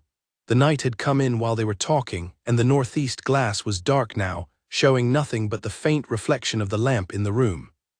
The bond, she said, what does it actually feel like for you? He was quiet for a moment. This was the question behind all the other questions, and she was asking it plainly, because she had decided plainness was the only thing worth bothering with. Like a frequency, he said, something I recognize and cannot stop recognizing. Every time you are in the room, it is there. Every time you are not, it is still there, quieter but present. She turned to look at him. He was looking at the lamp. It does not command anything, he said. People think it does, that it overrides judgment. It does not. It simply makes certain choices feel like losses in a way they did not before. She looked at him. Like the vote, she said. Like everything, he said. She was quiet. I am beginning to feel something, she said slowly. It is not the frequency you are describing. It is something smaller, a pull in a direction. She looked at her hands. I do not know if it is the bond or if it is just you. He looked at her. I did not know there was a difference, he said. She thought about that for a long time. There might not be, she said finally. The lamp burned. The northeast window held its dark. And in the east wing of Ironmore, Two people sat in two chairs with a lamp between them and said the true things, not all of them, not yet, but enough. And the walls around them held the sound of it the way old walls hold everything they have witnessed. Quietly, permanently, without judgment. This was where it was going. Both of them knew it now. The question was not whether. The question was only what it would cost. And they were both, in their own ways, people who had learned to look at costs clearly. Who had never, even once, been afraid of the answer. She came to his office. She had not been there before. She had known where it was, the building's logic was clear once you understood the wing layout, and she had been mapping it the way she mapped everything, quietly and without announcing it, but she had not had occasion to go, and she had not made an occasion. Until now. He was behind his desk when she knocked and came in, and he looked up from his correspondence with the expression she had started to be able to read precisely, not surprised but adjusting, setting down one thing to pick up another. "Sit," he said. She sat in the chair across from the desk, the formal chair, the one for meetings, which felt right for this conversation, and looked at him. "I want to talk about the mate bond," she said, "properly, not around it." He set his pen down, gave her his full attention. "All right. You have been honest with me about your decision," she said, "about what you decided at 23 and what you have and have not undone." She held his gaze. "I want to be honest about mine." He waited. "I have spent 2 years," she said, "making decisions based on one calculation, survive. Everything went through that filter, every choice, every trade-off, she paused, every person." "I know," he said. "I am out of practice with other kinds of calculations," she said, "ones that do not start with the survival question." He was very still, which was different from being quiet. It was the kind of stillness that meant he was listening with his whole self. "The bond," she said, "I feel it now. It has been building since I am not sure when it started. The cell maybe, or the tree line, and I simply did not have the vocabulary then." She looked at her hands. "It is not commanding, you were right about that. It is a pull in a direction that happens to be you." He did not say anything. She looked up. "I am telling you because you told me. Because you said you did not want to be one of the people who made decisions about my life without my consent, and I think the equivalent of that from my side is not sitting with information that belongs in this room and pretending it does not exist." He held her gaze. "I have not released my decision," she said, "but I am also not sure it is the same decision it was. 2 weeks ago I was a prisoner in a cell. Things have moved." "They have," he said. "I do not know what I am asking for," she said. "I want to be clear about that. I am not asking for anything. I am telling you where I am." He looked at her for a long moment. "Where you are," he said, "is where I have been, knowing and choosing nothing yet." "Yes," she said. "Then we are in the same place," he said. "Yes," she said again. He picked up his pen, set it down again. "This conversation," he said, "is the most direct one I have had in 7 years." "I find indirectness exhausting," she said. "So do I," he said. "I have been doing it anyway because most situations require it." "I do not require it," she said. "No," he said, "you do not." The room was quiet. The north-facing window here was bigger than the one in her room, and the morning light came through it at an angle that put half his desk in shade and half in light, and she noticed that the desk was not cluttered in the way she would have expected but very ordered, each item in its place, function visible. Nothing decorative except one small stone on the left corner that was the single exception to every other surface rule in the room. She looked at the stone. He followed her gaze. "My mother's," he said before she could ask. "From the river boundary, she used to pick them up when she walked." She looked at it. "I thought your father." "The love was real," he said. "The cost of it was also real. Both are true." She nodded slowly. She stood. He stood when she did, not because protocol required it, but because that was the kind of person he was when he was not being the alpha king. "Thank you," she said. "For what?" he said. "For not making it complicated," she said. He looked at her. "You walked in and said the direct thing," he said. "All I did was listen." "That," she said, "was the part that was not complicated." She left. He stood at his desk for a while after she was gone, with the morning light dividing his desk into shade and brightness, and the small stone in its corner, and the window showing a sky that had cleared overnight and was now doing the simple, honest work of being a sky. He picked up his pen. He put it down. He picked it up again, and this time he actually wrote not correspondence, not a report, not a carefully phrased letter to an ally. Something else. Something he folded and did not address and did not send. He put it in the desk drawer and returned to his correspondence, and the morning continued, and the pack moved around them both in its daily rhythms, and somewhere in the east wing a woman with a northeast window was reading the history of a place she was deciding whether to stay in, and somewhere in the main office a man was writing things down in the specific way people write things when they are not ready to say them yet but cannot bear to not say them at all. The distance between them was still there. It was measurable these days. That was not the same as large. Bernard moved faster than expected. The second angle arrived 6 days after the vote, delivered through the administrative office in a document that was formally titled a security review request, but was, when read carefully, something more specific than that. It was a formal inquiry into the Alpha King's personal conduct. Kaylan read it at his desk with his expression doing nothing at all, which Owen had learned was not the absence of reaction, but a very controlled one. He set it down after the first reading and picked it up and read it again, more slowly. The document did not name the bond. It could not, that would require Bernard to admit he knew about it, and knowledge of a bond without action was its own kind of political liability. Instead, it raised questions about the nature of the Alpha King's repeated personal visits to a prisoner, the unilateral grant of pack membership without prior consultation, and the placement of said individual in a position adjacent to intelligence operations. None of it was technically false. All of it was weaponized. Owen sat across from the desk and waited. "He is careful," Kaylan said. "He is thorough," Owen said. "There is a difference. Careful people do not leave edges. Bernard has left edges." "Which ones?" Owen leaned forward. "The intelligence claim. He is asserting that you placed her in operations contact as a personal decision, but Gerald made the determination independently that her knowledge base was operationally valuable. Gerald documented it. We have the date stamps."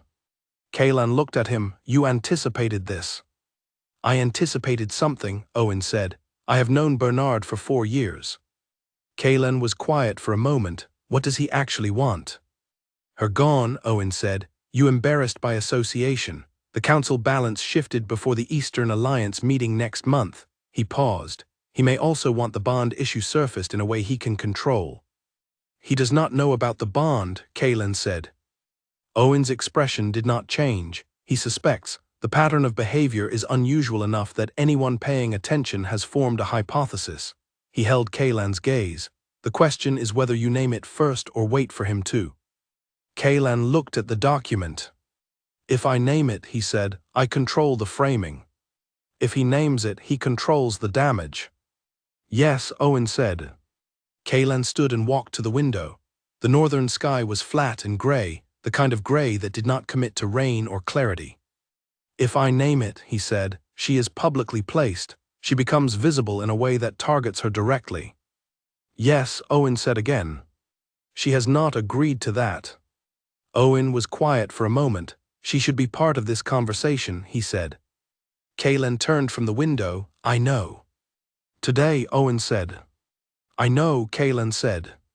He left the office.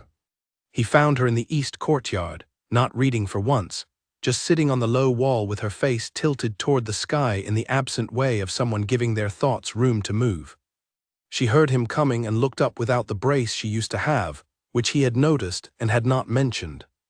He sat beside her on the wall. He handed her the document without preamble.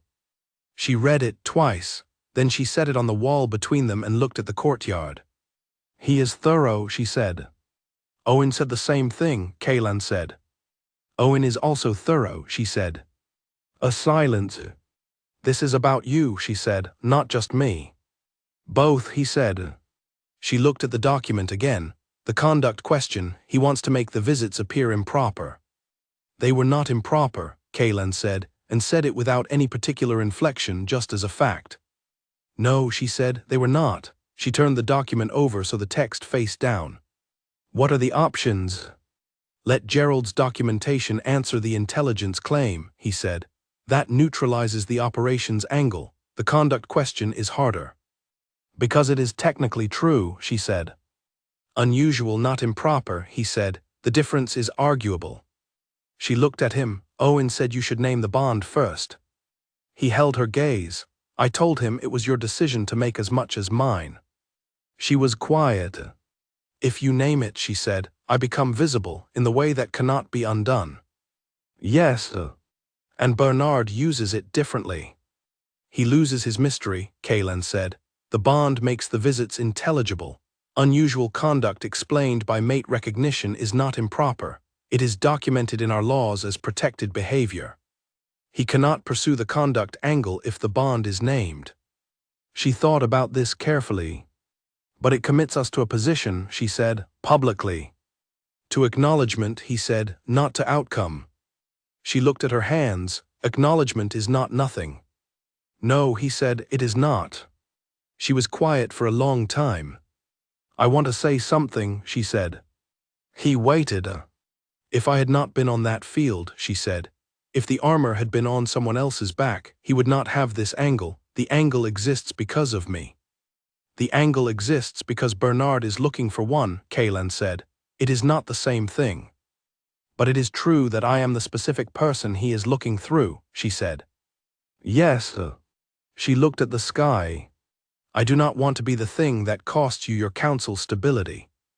You are not a thing, he said, which was direct and without apology the way he said everything. You know what I mean, she said. I do, he said. And the answer is that the stability of a council that requires me to exclude relevant people for political ease is not stability I am interested in maintaining. She turned to look at him. He was looking at the courtyard. The decision about the bond, he said, about naming it, I want to know what you want, not what is strategically best, what you want. She held that. No one had asked her that in a long time. What you want? She had spent 2 years making calculations, and none of them had included that question, and she had not noticed, until right now, how much space the absence of it had left. I want, she said slowly, to stop being the person that other people move around like a problem to be solved. She looked at him. I want to be the person who stands in the room. He looked at her. Then stand in it, he said. It was not a direction, it was not a command. It was the smallest possible version of, I will stand there with you. She looked at him for a long moment. Name it, she said. He nodded once. He stood, she stood. They walked back into the building together, which was the first time they had moved through any space side by side instead of one following the other, and the corridor held them both with its usual stone silence, and neither of them said anything about the fact that something had just been decided. It had been decided simply and clearly and without drama, which was how the true things always happened if you let them. Owen was in the hall when they reached it. He looked at them, he looked at Kaylan, he looked at Lyra. Prepare the formal acknowledgement, Kaylan said. Owen's expression moved very slightly, the smallest fraction of relief that his general composure allowed, and he said, today. This afternoon, Kaylan said. Owen said, yes, my lord. He walked away, and as he walked his posture had a quality that was not quite lighter but was something close to it, the posture of a man who has been waiting for something to happen and has just been told it is happening.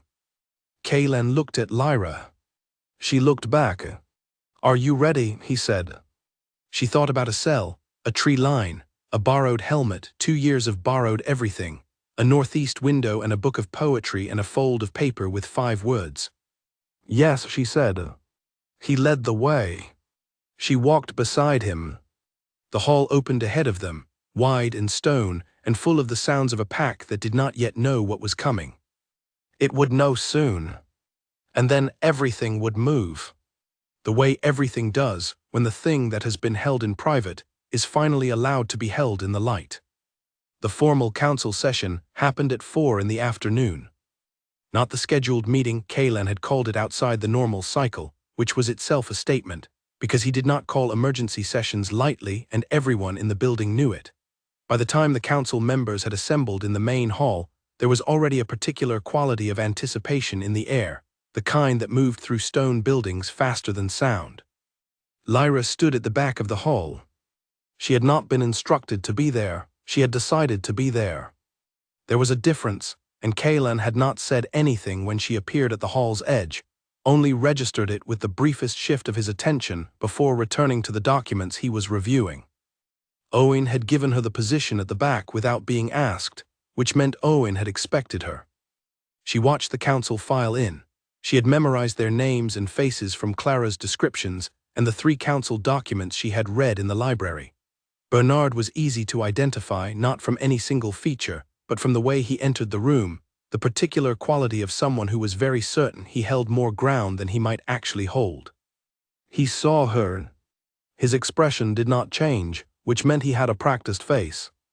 She met his gaze and held it for 2 seconds, not aggressively, not retreating, just steadily, and then looked back at the front of the room where Kaylan was settling at the head of the table. The council sat. Kaylan opened. He did not begin with the document, he did not address Bernard, he addressed the room.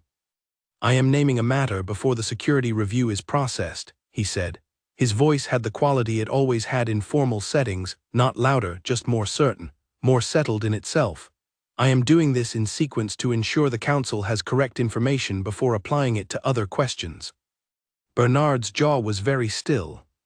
12 days ago, Kaylan continued, "I confirmed the mate bond with Lyra, currently granted member of this pack, formerly of the Asheville territory." He said it without ceremony, the way he said facts. "The confirmation occurred at the scene of the northern engagement. I did not immediately disclose it because the appropriate disclosure is here in council in the correct procedural sequence." Silence. "This is the disclosure," he said. One of the council members, the woman Owen had identified as the independent voter, whose name was Margaret, and who had the bearing of someone who had sat on many councils and planned to sit on more, said, "The bond is protected under pack law." "It is," Kaylan said. "The conduct in question in the security review," she said, "would be explained by the bond." "It would," Kaylan said. Bernard spoke, his voice was measured. "The bond does not automatically grant the bonded individual full pack privileges." "The bond is separate from the membership grant," Kaylan said. "The membership grant stands on its own approved vote. These are 2 distinct matters." "The combination," Bernard said, "raises questions about the independence of the original decision." "Raise them," Kaylan said, "not a challenge, an invitation." Bernard looked at him. "The independence of the original decision can be reviewed," Kaylan said. "The grounds for membership were operational value to intelligence operations, as documented by Gerald separately and prior to my knowledge of the bond. The documents are dated, the sequence is clear." He looked at Bernard. "If the question is whether I acted correctly, the answer is in the record. If the question is whether I should have disclosed the bond sooner, you may make that argument and I will hear it." A long silence. Bernard said nothing. He did not, Lyra understood, have a clean angle from this position. The sequence was exactly as Kaylan had described. The intelligence value had been documented independently, the membership vote had been won, and the bond had now been named before the security review was processed. There was nothing out of order. There was nothing to hold. Margaret said, "The matter of the security review. Do the members wish to proceed?" The room was quiet. "I withdraw the review," Bernard said. He said it cleanly, without attachment, which was the move of a man who knew when a line was lost and chose to conserve his position for the next one. "Noted," Kaylan said. The session closed 15 minutes later. Owen was beside Lyra at the back of the hall as the council dispersed. "Well," Owen said. She looked at him. "That," he said, "was the cleanest piece of preemption I have seen in 9 years." "The sequence mattered," she said. "The sequence always matters," he said. "He knows that." She looked toward the front of the room, where Kaylan was fielding a brief exchange with Margaret, whose expression had the quality of someone who had voted correctly and was glad about it. "Bernard will find another angle," Lyra said. "Yes," Owen said. "What is the next one likely to be?" Owen looked at her. "The Eastern Alliance mating," he said, "next month." The question of whether the Alpha King's bonded mate being of Asheville origin creates a conflict of interest in the alliance negotiations. She absorbed this. That is a more complicated angle. Yes, Owen said, but also a less legal one. Alliance conflict of interest is political, not procedural. It is harder to force. She looked at the far door through which Bernard had left. He will not stop, she said. No, Owen said. Not until there is no angle left, she said. Probably, Owen said, and then, carefully, the question of what eliminates the angles entirely is not one I can answer. She looked at him. Only 2 people in this building can answer it, he said, and he left her standing in the now empty hall with that thought. She stood in the hall for a while. The late afternoon light came in through the high windows at the angle it had been coming in since the building was built, indifferent to the proceedings that had taken place beneath it. She thought about angles, the ones that existed and the ones that could be closed. She thought about what it would take to close all of them. She thought about the bond, which had now been named in front of 7 council members and would, by morning, be known in some form by everyone in the pack. She had known this would happen. She had said name it anyway. She was still certain that was right. The hall was empty. She walked out into the corridor and toward the east wing, and as she walked she thought about the specific question Owen had not answered, which was the question about what permanently removed the angles. She thought about it with the same clarity she brought to everything. She did not flinch from it. She simply looked at it directly, the way she had learned to look at things that mattered, without apology for the looking. She turned the corner toward the east wing. Kaylan was in the corridor. He was walking toward her from the other direction, and they both stopped when they were close and looked at each other in the quiet of the stone corridor, and neither of them said anything for a moment. Owen told you about the next angle, he said. Not the next one, she said. The last one. He held her gaze. I know, he said. She looked at him. He looked back. Not today, she said. No, he said, not today. But I am thinking about it, she said. So am I, he said. She nodded once. She walked past him toward her room. At the corner she stopped and looked back. He was standing in the corridor, watching her with the expression that was not the Alpha King expression, and was not the carefully managed 7-year expression, but was the one that appeared in his office with a small stone from the river, in a cell on a camp stool, leaning in a doorway asking about northeast windows. Thank you, she said, for naming it the way you did. Thank you, he said, for letting me. She turned the corner. She went to her room. She stood at the northeast window and looked out at the evening. She thought about the last angle. She thought about what she actually wanted, which was a question no one had asked her for 2 years and which she was, slowly and with great care, beginning to be able to answer. The evening deepened around the walls. The stone held everything inside it. The last angle. She was thinking about it. Tomorrow she would think about it more. That was enough for tonight. The intelligence sessions with Gerald had become the fixed point of her days. She arrived every morning at the same time and they worked for 2 or 3 hours, and Gerald asked his precise questions and she gave her precise answers. And the wall chart with the eastern markers was now 3 different charts because the information had expanded past the capacity of one, and there was a particular satisfaction in that expansion, in seeing the outline of something invisible become legible. She was good at this. She had always been good at this, the gathering, the holding, the knowing what to do with what you knew. What she had not been for 2 years was in a place where it was safe to use it. On the 14th morning, 2 weeks after the council session, Gerald set down his pen and looked at her with the manner of a man about to say something outside his normal operational range. The Asheville Northwest Retreat, he said. The officer who led it, you know who he is. She held his gaze. Yes. You have not named him. No, she said. Gerald waited. His name is Corbin, she said. He is the nephew of the Alpha who preceded the current Asheville leadership. He is not loyal to the current structure. He has been building his own position in the Northwest for 18 months. Gerald was very still. He is not retreating. No, she said, he is consolidating. A long pause. Gerald looked at the wall chart. This changes the security assessment for the northern boundary considerably. Yes, she said. Why did you hold it?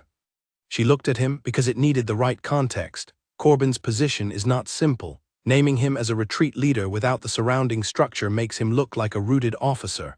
Naming him with the full context makes him look like what he is, someone who is positioning himself for the next move. She looked at the chart. I wanted you to have the surrounding structure first.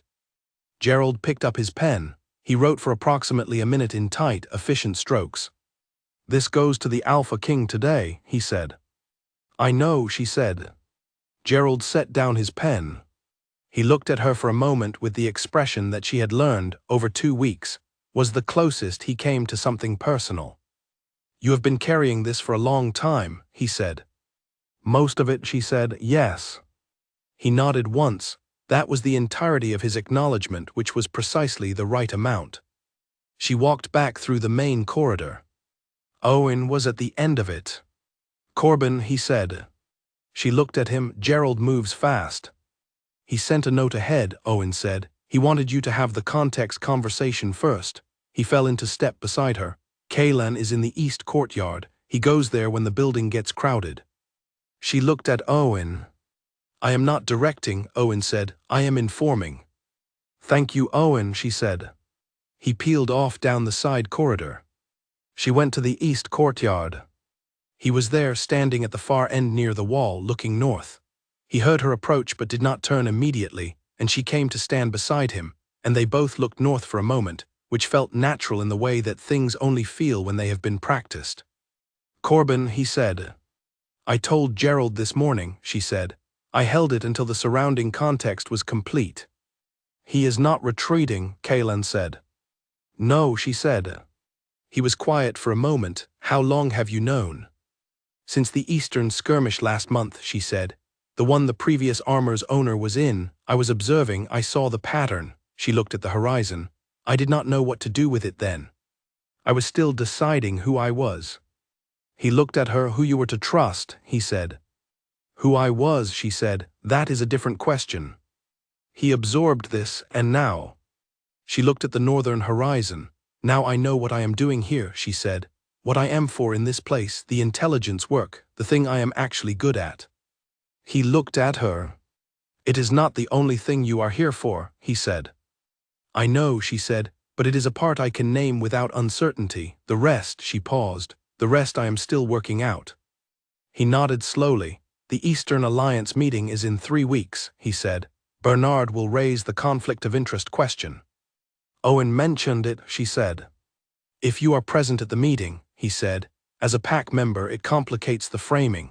Your presence becomes both a liability in Bernard's telling and evidence that I have chosen PAC cohesion over political ease. She looked at him. You want me at the meeting? I want you where you want to be, he said. The political value is secondary. She thought about this. The last angle, she said. He looked at her. She turned to face him, which put them at the same angle to each other as the tree line, as the cell, as the east wing doorway, close enough that the space between them was no longer incidentally reduced, but deliberately, and both of them aware of it. I have been thinking about what I want, she said, the question you asked.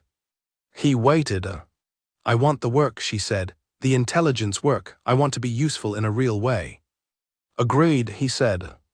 I want the window, she said, northeast. I want to stay in the east wing. That is yours, he said. I want, she stopped.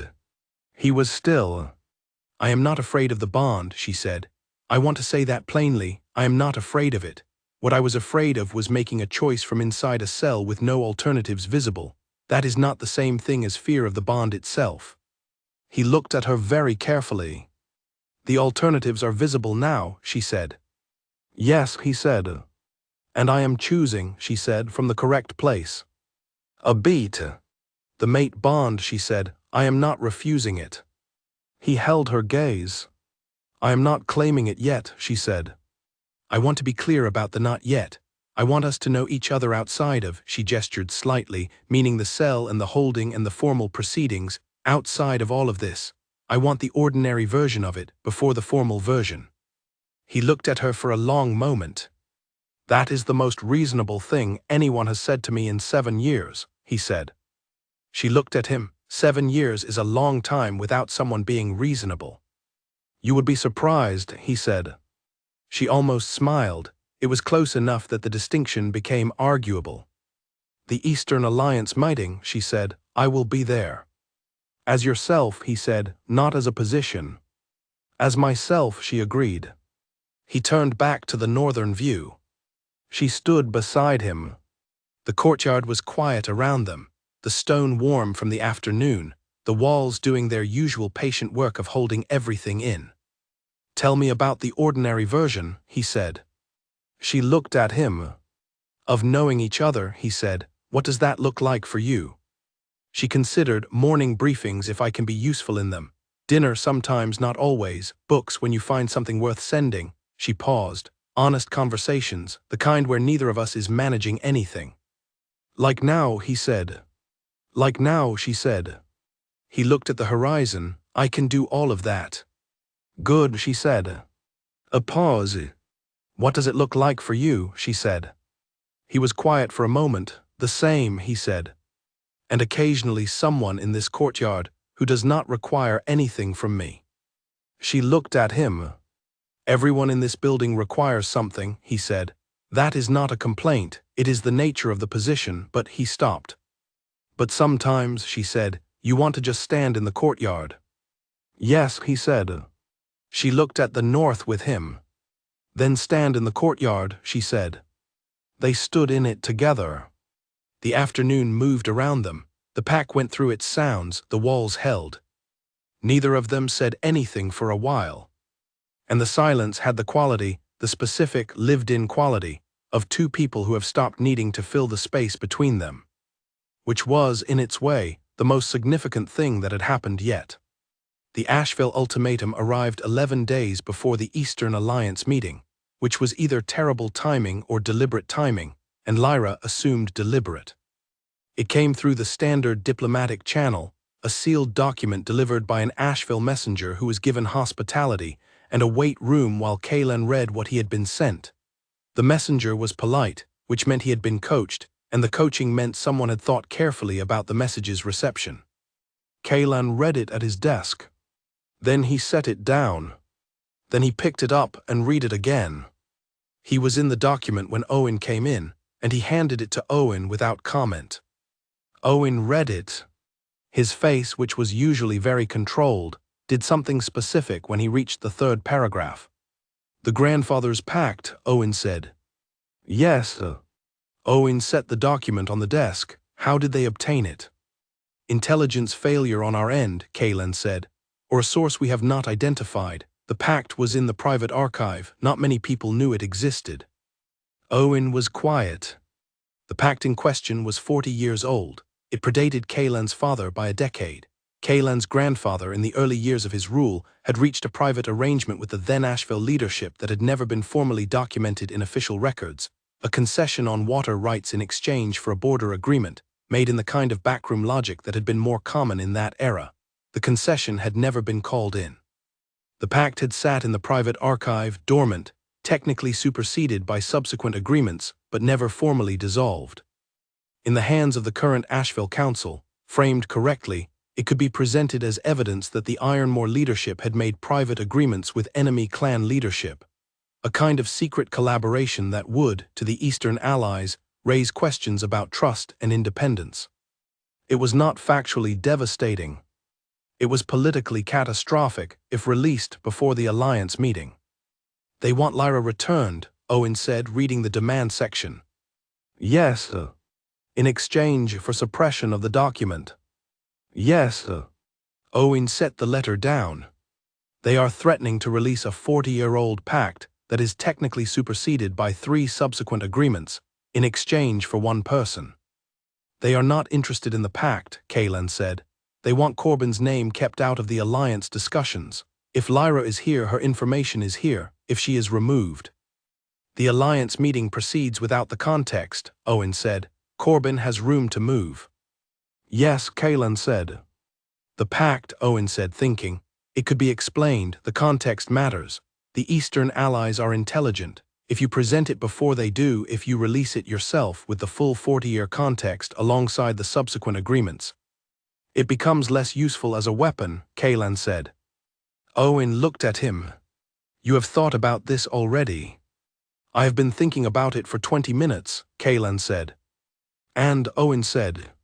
Kaylan looked at the window. The sky was doing nothing remarkable, just being a sky. Get me the private archive files, he said.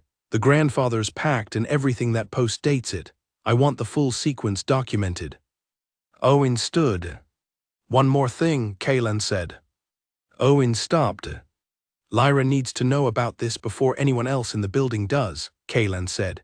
She has a right to know that it involves her. Owen nodded. I will find her. He left. Kaylan sat at his desk and looked at the Asheville letter. It was a well-constructed ultimatum. He could see the thinking in it, the choice of the pact, the timing, the framing. Someone in the Asheville Council had been patient about this, had been holding it. He thought about Corbin, about the Northwest consolidation, about the intelligence that Lyra had carried for 14 months before she had been in a position to give it to someone.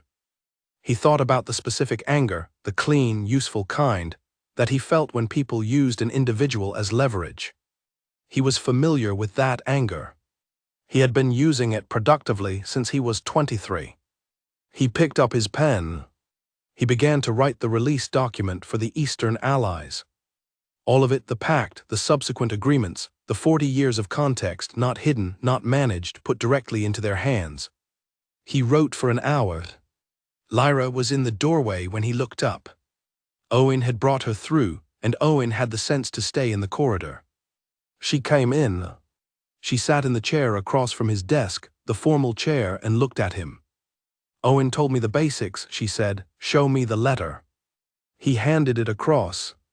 She read it. Her face was still, the way it got when she was processing rather than reacting. She set it down. They want me back. Yes, to remove the intelligence threat. Yes, and they are using a 40-year-old document as the threat.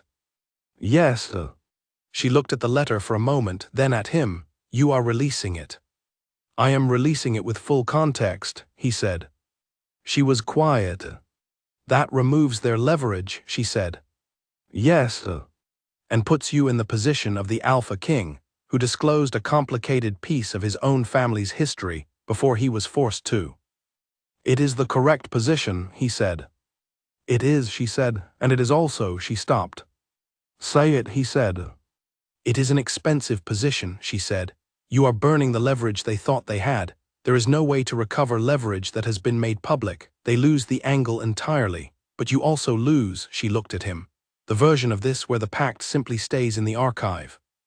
The version where I do nothing, he said. Yes, doing nothing sends you back, he said.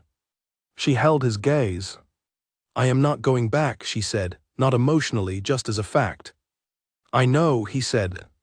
That is not the version I am choosing. She looked at the letter, then at the release document he had been writing. Let me write it, she said. He turned it toward her. She read it slowly, all of it, every paragraph. When she finished, she looked up. The context makes it look like what it actually was, she said. A pragmatic arrangement in a difficult period, not collusion. Which is what it was, he said. Which the Eastern Allies will understand, she said, if the context is presented correctly. Yes, he said. She was quiet for a long moment.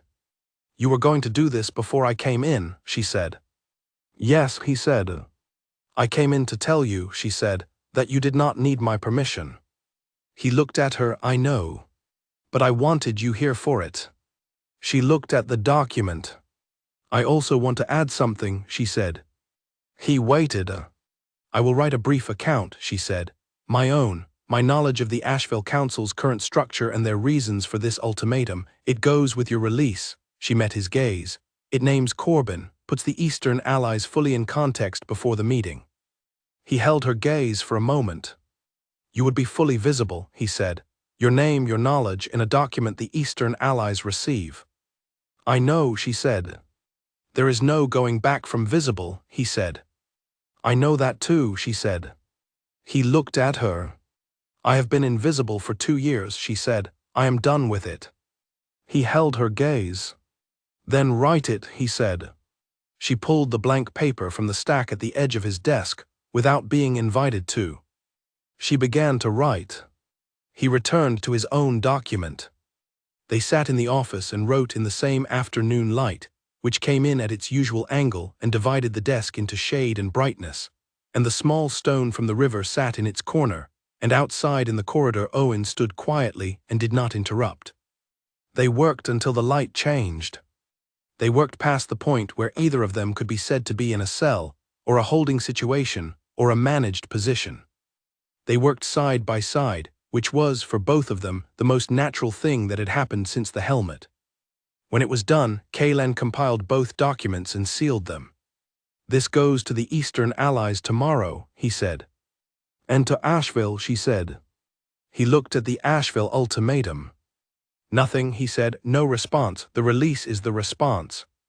She looked at the sealed documents. Bernard, she said. I will notify the council this evening, he said. She nodded. She stood, he stood. Thank you, he said. She looked at him. You burned your leverage for me, she said. Thanking me for a few paragraphs seems uneven. You sat at my desk, he said, and wrote the thing that closes the last angle. That is not a few paragraphs. She looked at him. He was right, it was not a few paragraphs. It was visible, permanent.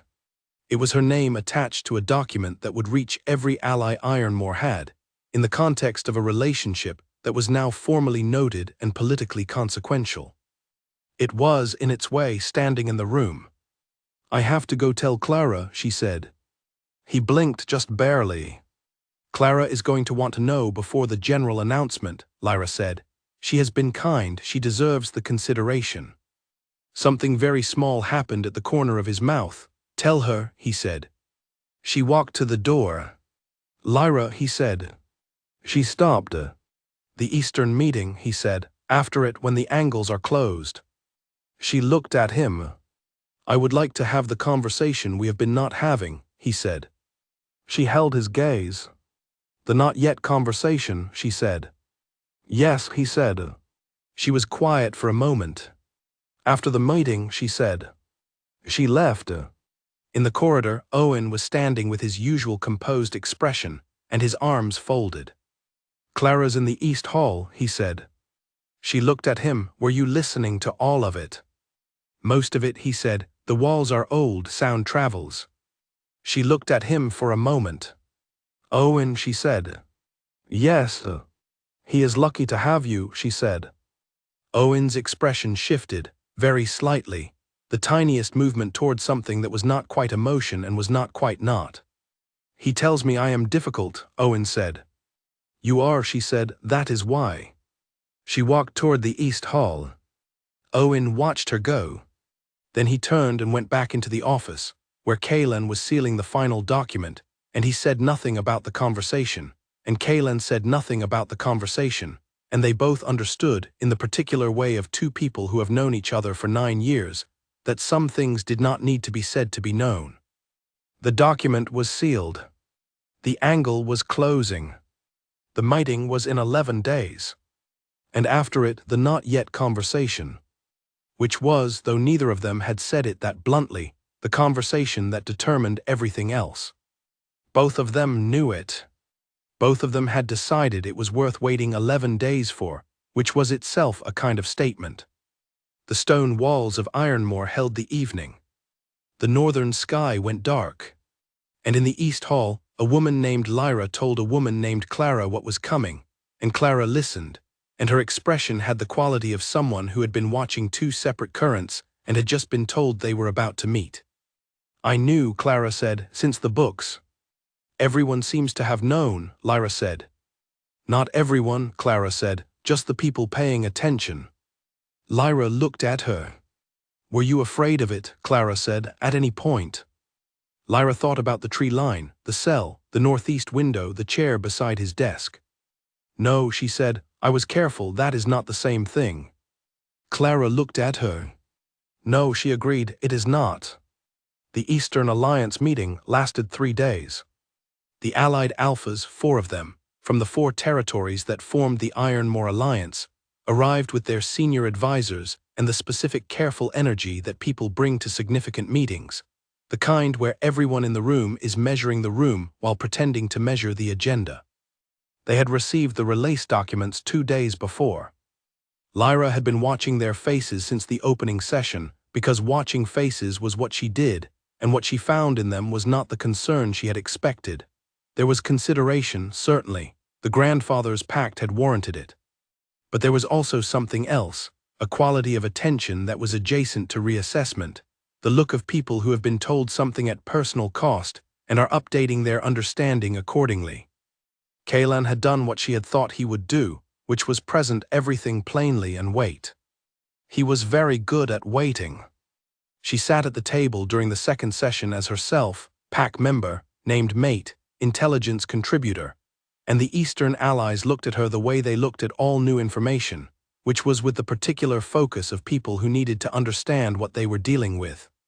The Alpha from the Northern Territory, a woman named Edith, who had been leading her pack for 15 years and had the particular economy of movement that came with that kind of tenure, spoke to Lyra directly during the mid-morning break. "Your report," Edith said, "the Asheville structure and Corbin's position." "Yes," Lyra said. "This was your information to give," Edith said. "It belonged to you personally." "Yes," Lyra said. Edith looked at her. "You gave it now rather than earlier because of the context," she said. "I gave it when I was in a position to give it correctly," Lyra said. "Earlier there was no structure around it. Information without structure is just noise." Edith looked at her for a moment with the expression of someone updating a prior calculation.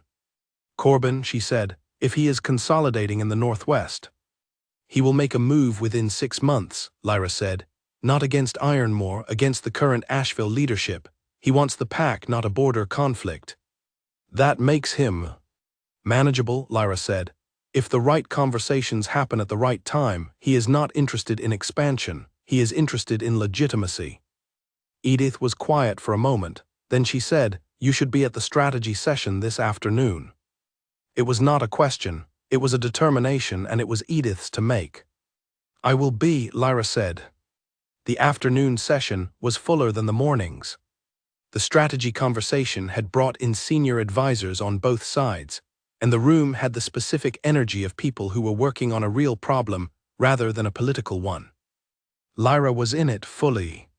She spoke when she had relevant information and was quiet when she did not, which was the correct rhythm, and the room found that rhythm with her in the way that rooms do when someone has been added who actually belongs in them. Kaylan watched this from the head of the table without watching it, which was the particular skill of someone who has learned to be aware of a room without making the awareness visible. Owen beside him was less subtle about it. He watched with the open expression of a man who was noting, for his own private record, that the thing he had suspected was now confirmed by 3 Allied Alphas treating a 2-year invisible woman from enemy territory as an operational peer. The second day was for bilateral conversations, each Allied Alpha in sequence with Kaylan and his senior team. Lyra attended all of them, and in each one she said something useful, and in each one the utility landed clearly, and by the end of the second day she had become, without announcement, a participant rather than a presence. Bernard was in the room for several sessions. He did not attempt the conflict of interest angle. He had seen the Allied response, he had counted the votes. He was, she understood, not a foolish man, he was a political man, and political men conserved their position when the ground shifted. He would find another angle eventually. He did not have one today. On the evening of the second day, in the break between dinner and the closing formalities, she stood at the edge of the east courtyard, the outdoor section of the meeting grounds, and breathed the cool air and let the 2 days settle in her. She heard him approach. He stood beside her. They both looked at the same direction they always looked, which was north, which had become the shared direction without discussion. "Edith wants you included in the quarterly alliance meetings," he said. She looked at him. "She submitted a formal request this evening," he said. "Standing invitation, operational intelligence contribution." She was quiet for a moment. That is, she stopped. Say it, he said. That is mine, she said. That is a position that is mine, not attached to yours, not a function of the bond or the grant, mine. Yes, he said. She looked at the north. All right, she said, which was how she said yes to things that mattered. He looked at her. After the closing session tomorrow, he said, the conversation. She turned to look at him.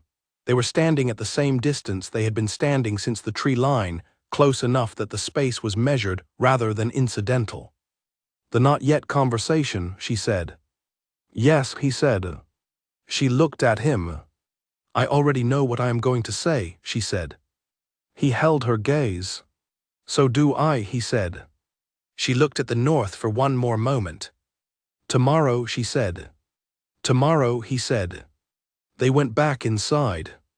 The closing session the next morning ran 2 hours. The Allied Alphas confirmed the quarterly invitation for Lyra in the official record, which meant it was now documented and binding and entirely hers. Bernard looked at the record when it was entered and said nothing. His expression had the particular quality of someone filing something in the category of done. Edith caught Lyra's eye across the table when the confirmation was entered. Lyra held her gaze. Edith gave her the briefest nod, the kind between two people who have understood each other without requiring excess language. Lyra nodded back. After the Allied Alphas departed with the formal courtesies, the pact assessments, the specific careful warmth of people who have been in productive professional contact for 3 days, the building settled back into itself, the particular energy of an important meeting draining out through the walls as the participants left. Lyra went to the east courtyard. She sat on the low wall where they had sat before. She waited. He came. He did not sit. He stood in front of her, which put them at eye level when she was sitting, which she noticed. The conversation, he said. Yes, she said. He looked at her. I released the pact, he said, not because it was politically optimal. Because the alternative required giving you back to a place that had already decided you were expendable, and that was not something I was willing to do. She held his gaze. I know, she said. The bond, he said. I told you at 23 I made a decision that the territory could not afford what my father paid. I remember, she said. The decision was about cost, he said, about what vulnerability does to a territory when it is exploited. My father's love was real. The exploitation of it was also real. He looked at her. What I have been learning in the past several weeks is that the decision I made was about the wrong kind of vulnerability. She was very still. I was protecting against the wrong thing, he said. I was protecting against bond as weakness. What I did not account for was that a bond with the right person is not weakness. It is the thing that makes everything else load-bearing. She looked at him. You, he said, specifically, not the concept of a mate, you. She stood up from the wall, which put them at the same height. I have thought about what I want, she said, properly, the whole of it. He waited. I want the intelligence work, she said. That is mine and I am keeping it. Yes, he said. I want the northeast window, she said. Yes, he said. I want the ordinary version, she said, before the formal version. I want to know you in the rooms where you are not the Alpha King. I am always the Alpha King, he said. You are not, she said. In the courtyard you are not. In the corridor at night you are not. On the camp stool in the cell you are not. He looked at her. I want those rooms, she said, for a while before the rooms that require ceremony. And after, he said. She held his gaze. After, she said, I want all of it. He looked at her for a long moment. That is not a rejection, he said. No, she said, it is not. That is, he said, and then stopped, which was the first time she had ever heard him stop mid-sentence. She looked at him. That is more than I expected, he said. She looked at him with the expression she had that was not quite a smile, and was the closest she came to one when something was real rather than amusing. You sent me 6 books, she said. One of them was poetry. I was going to end up here eventually. He looked at her.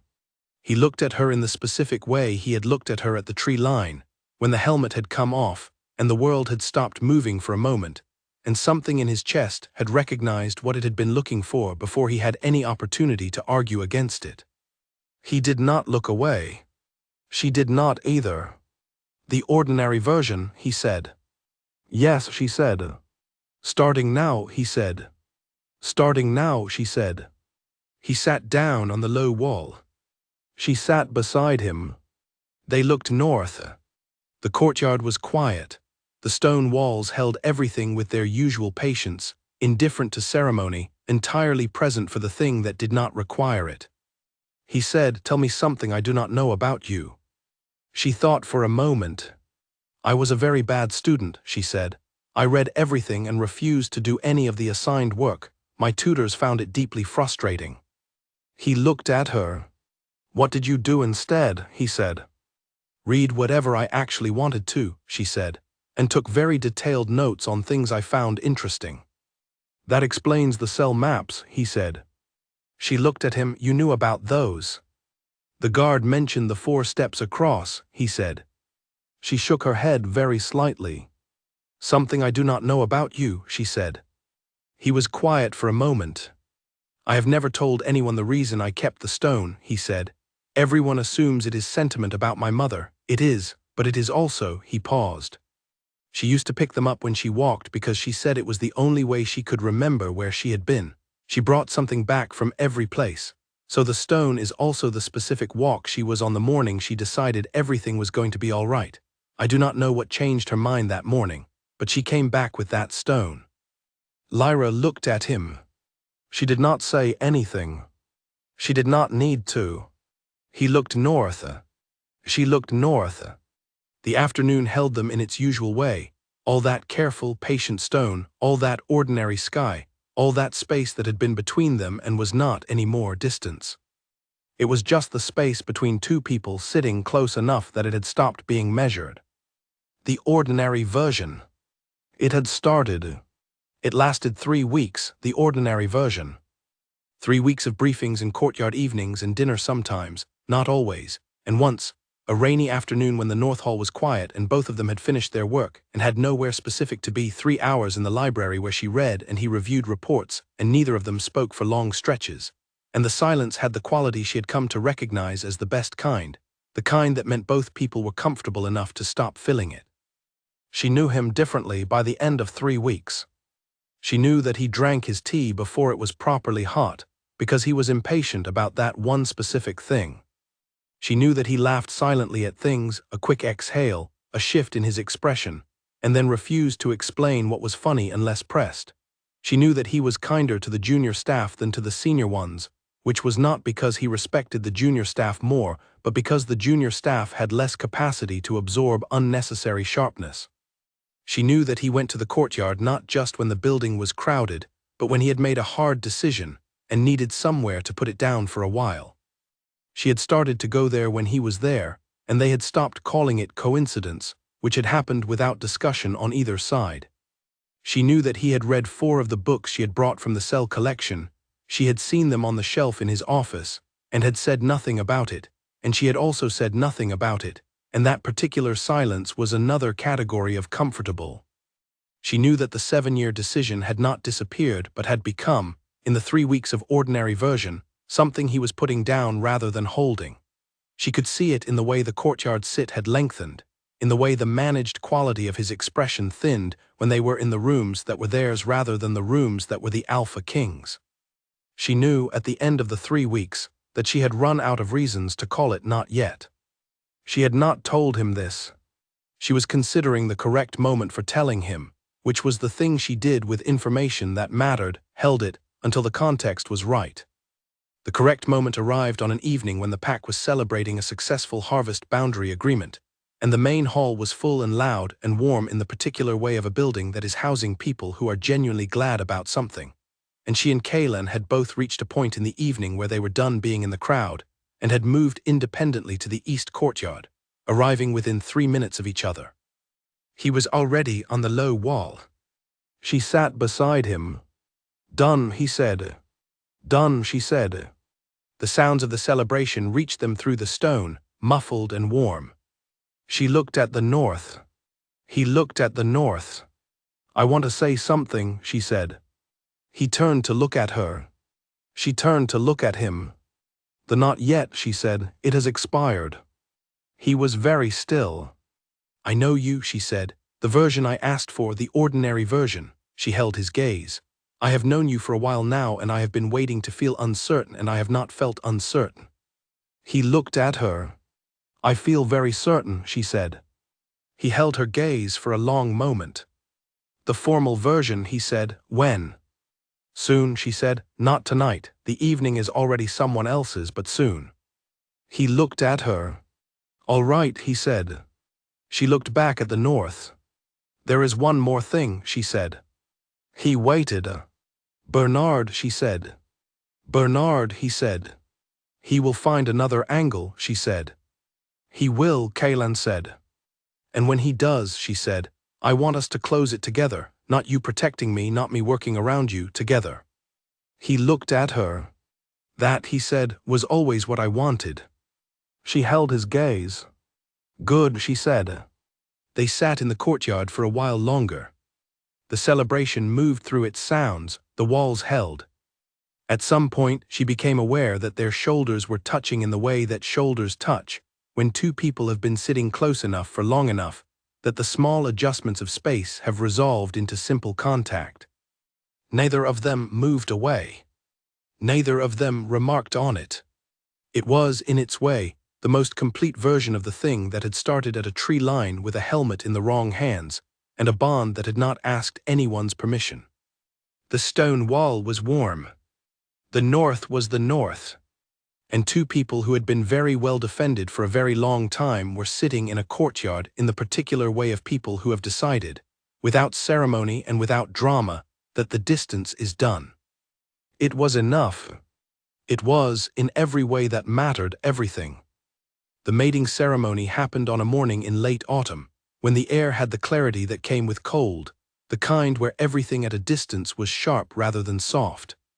It was small. Owen was there, Clara was there. Gerald, who had been invited as a practical matter and stayed for a personal one. Edith had sent a written acknowledgement that arrived the morning before, 3 sentences, all of them direct, which Lyra had read once and kept. Margaret from the council was there. Bernard was not. He had not been invited, which was not a statement. There had been no ceremony from which he was excluded. The ceremony was private.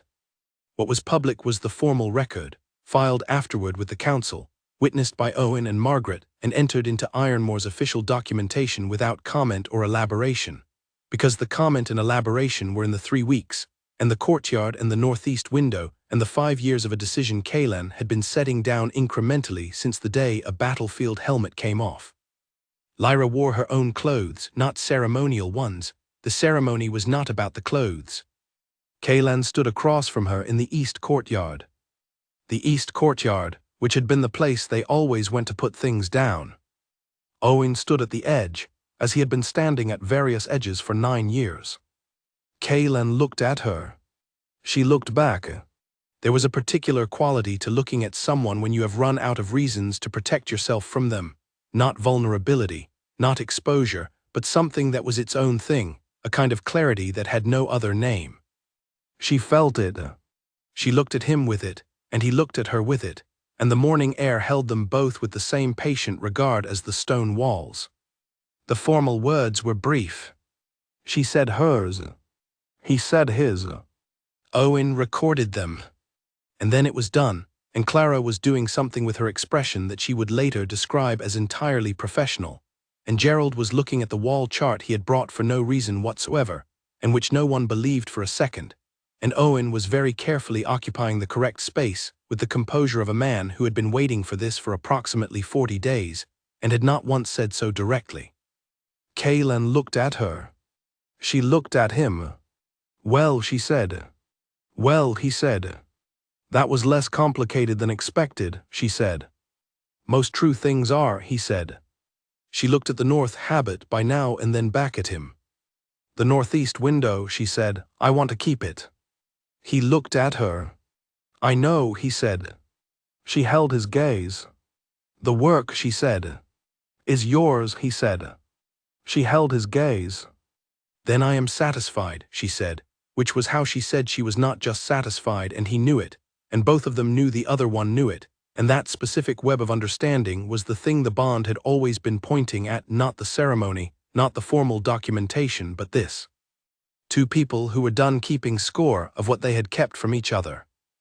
Owen walked across and stood in front of them. "My congratulations," he said. His voice was entirely level, his expression was almost not. "Thank you, Owen," Kaylan said.